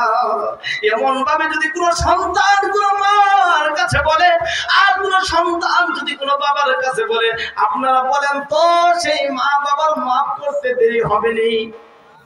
কি বলেন? খারাপ লাগতেছে? দেরি হবে? বলার সঙ্গে সঙ্গে মা বাবা তোমাকে বুকের সাথে ধরে তোমাকে ক্ষমা করে দিবে। এটাই যদি তোমার মা আর তোমার বাবা তোমাকে মাফ করে দিতে পারে, তোমার আল্লাহ যে সৃষ্টি করেছে, তুমি সাগর পরিমাণ গুনাহ করার পরে যদি তুমি সেই আল্লাহর কাছে একবার আল্লাহ বলে তুমি ডাক দাও, আল্লাহর কুদরতি অন্তর ঠান্ডা হয়ে আল্লাহ তাআলা বলে, ও আমার বান্দা রে, ও আমার বান্দি, তোমার মাকে তুমি মা বলে তোমার মার উপরে যারা ঠান্ডা করে দাও, তোমার বাবাকে তুমি বাবা বলে করে যা ঠান্ডা করে দাও, তোমার সন্তান তোমাকে আব্বা বললে তোমার উপরে যারা ঠান্ডা হয়ে যায়। আব্বা ডাকার সঙ্গে সঙ্গে যদি বলে, আব্বা গো আজকে তো আমার কোনো মজা নাই, মজা নিয়ে আইসো। যদি মা বাবা বাবার কাছে যদি টাকা নাও থাকে, প্রয়োজন করে একটা বাজার মাছ কিনবে, টাকা নাই, অল্প টাকা, প্রয়োজনে মাছ ব্যতীত শুকটি মাছ কিনে ওই সন্তানের মজা করে ঠিকই নিয়ে আসে। কি কর নিয়ে আসে কিনা? কেন নিয়ে আসে? ওই সন্তানের বাবা ডাকটা শোনার জন্য, মনের ভিতরে আনন্দ পায়। আল্লাহ তাআলা বলেন, ও আমার বান্দা রে, ও আমার বান্দি, তোর মা তোকে এরকম ভাবে আব্বা ডাক দিলে তুই শান্তি হ। সন্তান যখন আম্মা ডাক দিয়ে তোর কলিজা ঠান্ডা হয়ে যায়, তোরা কি একটু চিন্তা করস না তোকে কে সৃষ্টি করলো? তুই কার বান্দা? তুই আজকে কারে বকবকা দেস? তুই যদি আমি আল্লাহ, আমাকে একবার তুই যদি আমাকে এরকম ভাবে আল্লাহ বলে ডাক দিবি রে বান্দা, আমার কলিজাটা ঠান্ডা হয়ে, কুদরতি কলিজাটা, কুদরতি অন্তরটা ঠান্ডা হয়ে আমি ফেরেশতাদেরকে সাক্ষী রাখি, আরে আমি তোর জীবনের যৌবনের গুনাহকে আমি মাফ করে দিতাম। জুড়ে গেল সুবহানাল্লাহ। আপনাদের সামনে বলতেছিলাম, 33 বছর পর্যন্ত দেবতার পূজা করে সে সনাম সনাম বলিয়া বলে, ইয়া সনাম ইয়া সনাম ইয়া সনাম ইয়া সনাম ইয়া সনাম ইয়া সনাম ইয়া সনাম, সনাম সনাম বলে ডাকলো। তার সনামে কোনদিন তার ডাকে সাড়া দেয় নাই গো। হঠাৎ করে একদিন জবান দ্বারা বলেছে, ইয়া সমাদ ইয়া সমাদ ইয়া সনাম ইয়া সমাদ। আল্লাহু আকবার বলেন। যখন সমাদ বলে ফেলেছে, ইয়া সনাম ইয়া সমাদ ইয়া সমাদ ইয়া সনাম, সমাদের সঙ্গে সঙ্গে বলেছে, ও আমার গোলাম, ও আমার গোলাম কি হয়েছে? বিপদে পড়ছো? তুমি বিপদের কথা বলো, তোমার বলতে দেরি হতে পারে, আমি বলি আমার উদ্ধার করতে দেরি হবে না। সুবহানাল্লাহ। ওই যুবকটা মসজিদ থেকে মাগরিবের দিকে তাকায়, শিমাল থেকে জুনুবের দিকে তাকায়, পূর্ব থেকে পশ্চিমের দিকে তাকায়, উত্তর থেকে দক্ষিণের দিকে তাকায়। আমি বলতেছিলাম 1 থেকে 100 মাইলের মধ্যে কোনো বাড়িঘর বলছে কি এখন? 1 থেকে 100 মাইলের ভিতরে কোনো গাছপালা নাই। এখন বলেন তো, আমি আপনাদেরকে একটা বিষয় বলি, রাত্রিবেলাতে আমরা বিলের ভিতরে মাছ মারতে যাই, লাইট নিয়ে যাই, ওই মাছ মারা কি বলে? সলক বলে নাকি? না কি বলে? এদিকে এদিকে ফলকে যাবো, তাই না? সড়কে ধরেন গেছেন, হঠাৎ করে এক জায়গায় কি সবজি থাকে নাকি এক জায়গায় থাকেন? হঠাৎ করে অনেকে গেছেন, হঠাৎ করে দেখা যায় একে একে সবাই চলে গেছে, আপনি একা আছেন। ইতিমধ্যে বলতেছে এই যা সব, হঠাৎ করে ধমক মারছে। ভয় পাবেন কি এখন? কি রে কে এই শব্দ করলো? চতুর্দিকে লাইট মারতেছি, কোনো মানুষ দেখা যায় না, কোনো মানুষ নাই। হঠাৎ করে বলতেছে, আবার হাঁটতেছে, আবার বলতেছে যাস না, মাইরা ভালো যা, এই পাড়ার পুকুরে ঢোকাই ভালো যা সব। কোন এই মুহূর্তে কি ভয় পাবেন না পাবেন না? জোরে কর, ভয় পাবে না? তখন কি এই লোকটা যত সাহসীওয়ালাই হোক সে আর থাকবে? চলে আসবে না? ইতিমধ্যে যুবক মসজিদ থেকে মাগরিবের দিকে তাকায়, শিমাল থেকে জুনুবের দিকে তাকায় গো। যখনই বলছে ইয়া সনাম ইয়া সমাদ, সমাদ বলার সঙ্গে সঙ্গে বলতেছে গোলাম তুই বিপদের ভিতরে পড়ছ, বল বিপদ উদ্ধার করে দিব। সুবহানাল্লাহ। এই মুহূর্তে সে পূর্ব থেকে পশ্চিমের দিকে তাকায়, পশ্চিম থেকে পূর্ব দিকে তাকায়, উত্তর থেকে দক্ষিণ দিকে তাকায় গো। কোন মানুষ দেখা যায় না, কোথায় থেকে তিনি আওয়াজ আসছে। হঠাৎ করে তিনি বারবার আবার বলেছেন, দেখি আবার আসেনি, আবার বলছে ইয়া সানাম ইয়া সামাদ, ইয়া সামাদ ইয়া সানাম। যখনই সমাদ শব্দ এসেছে তখনই কুদরতি আওয়াজ এসেছে, হে বান্দা হে গোলাম বিপদ বল উদ্ধার করব, বিপদ বল উদ্ধার করব। সুবহানাল্লাহ। লোকটা কি মুসলমান না হিন্দু? বলতেছিলাম বলে হিন্দু। হেদায়েত দেওয়ার মালিক হলো কে? যখনই তোমার মাকে তুমি অন্যায় করার পর তারপরেও যখন তোমার মাকে মা বইলা ডাক দাও, তোমার মা তোমার জীবনের গুনাহকে সব ভুলকে মাফ করে দেয়। তোমার আল্লাহর কাছে যত অন্যায় করো গো বান্দার বান্দি, যদি আল্লাহকে একবার আল্লাহ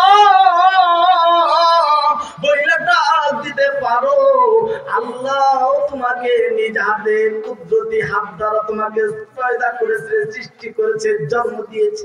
যার কারণে এই সৃষ্টি করার কারণে তোমার মার চাইতে, তোমার বাবার চাইতে, তোমার পরিবার পরিজনের চাইতে কোটি কোটি কোটি কোটি গুণে মহব্বত আমার আল্লাহ তোমাকে করে। সুবহানাল্লাহ। আজকে হিন্দুকে আল্লাহ খাওয়ায়, বৌদ্ধকেও খাওয়ায়, খ্রিস্টানকেও খাওয়ায়, নাসারাকেও খাওয়ায়। আল্লাহ তাআলা বলেন ফারিকুম ফিল জান্নাতি ওয়া ফারিকুম ফিস সাইর, একটা রাস্তা জান্নাতের, অপরটা জাহান্নামের।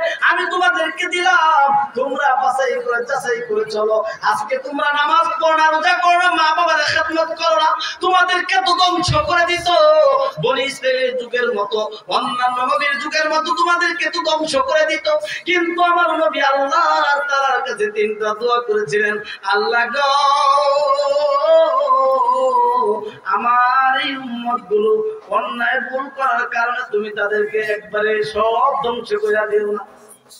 যার কারণে আল্লাহ তাআলা এই দোয়াটা কবুল করেছিল। সুবহানাল্লাহ। যার কারণে তোমাদের কোনো বিপদ হয় না।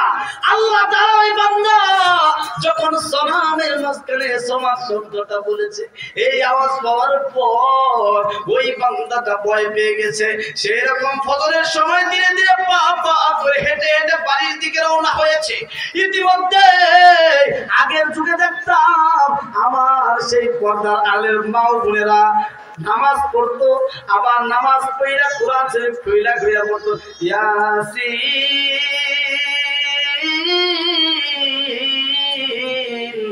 ওয়াল কুরআনিল হাকীম ইন্নাকা লামিনাল মুরসালিন আলা সিরাতিল মুস্তাকিম। এরকম গুনগুন গুনগুন আওয়াজ করে মা বোনরা পড়তো কিনা কোন? আর যুবক ভাইরা, বৃদ্ধ বাবাজিরা দেখতাম মসজিদে গমন করিত নামাজ পড়িয়া, তাসবিহ তাহলিল পড়িয়া। তারা যখন মসজিদ থেকে বাড়ির দিকে রওনা হইত তখন দেখতাম তাদের হাতের ভিতরে একটা তাসবিহ দেখতাম, সুবহানাল্লাহ সুবহানাল্লাহ সুবহানাল্লাহ। ছিল না? ছিল না? এখন আছে? ওই যুবক যখন ওই জায়গা থেকে, শরমের জায়গা থেকে যখন পা পা হেঁটে হেঁটে তিনি আসতেছেন, দিছে। ইতিমধ্যে ঘর থেকে আওয়াজ আসছে, কুল হু আল্লাহু আহাদ আল্লাহুস সামাদ। ওই যুবকটা বলছে, মা গো, ও আমার মা, আমি আপনার সাথে একটু কথা বলতে চাই। বলতেছে, আপনি কে? আপনি তো মা আমাকে চিনবেন না। আমি তো এরকম 1 থেকে 33 বছর পর্যন্ত আমি দেবতার পূজা করে থাকি।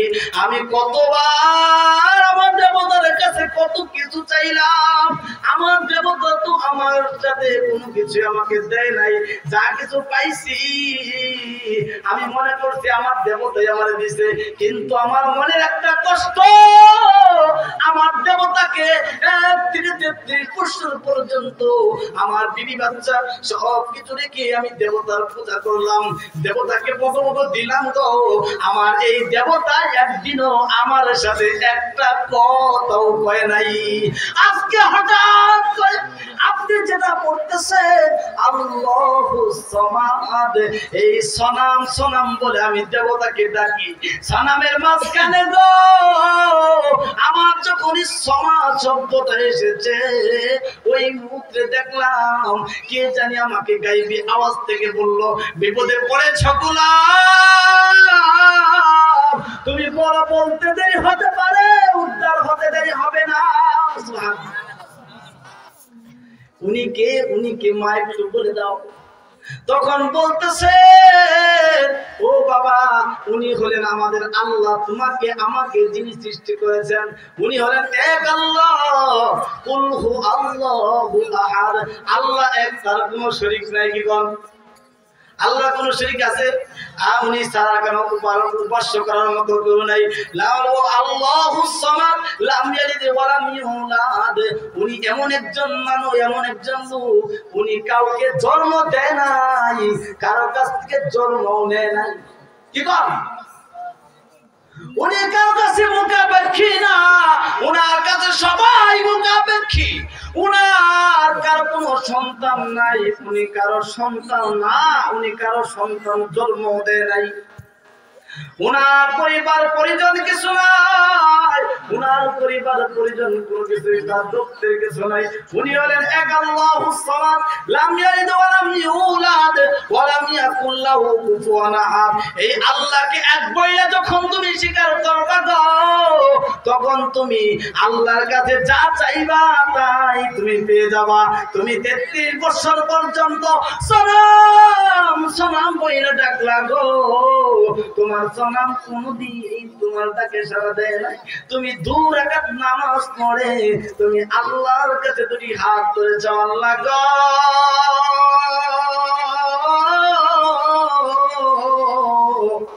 আমি বিপদের ভিতর পড়েছি, আদর করিয়া মাওলা বানায়া,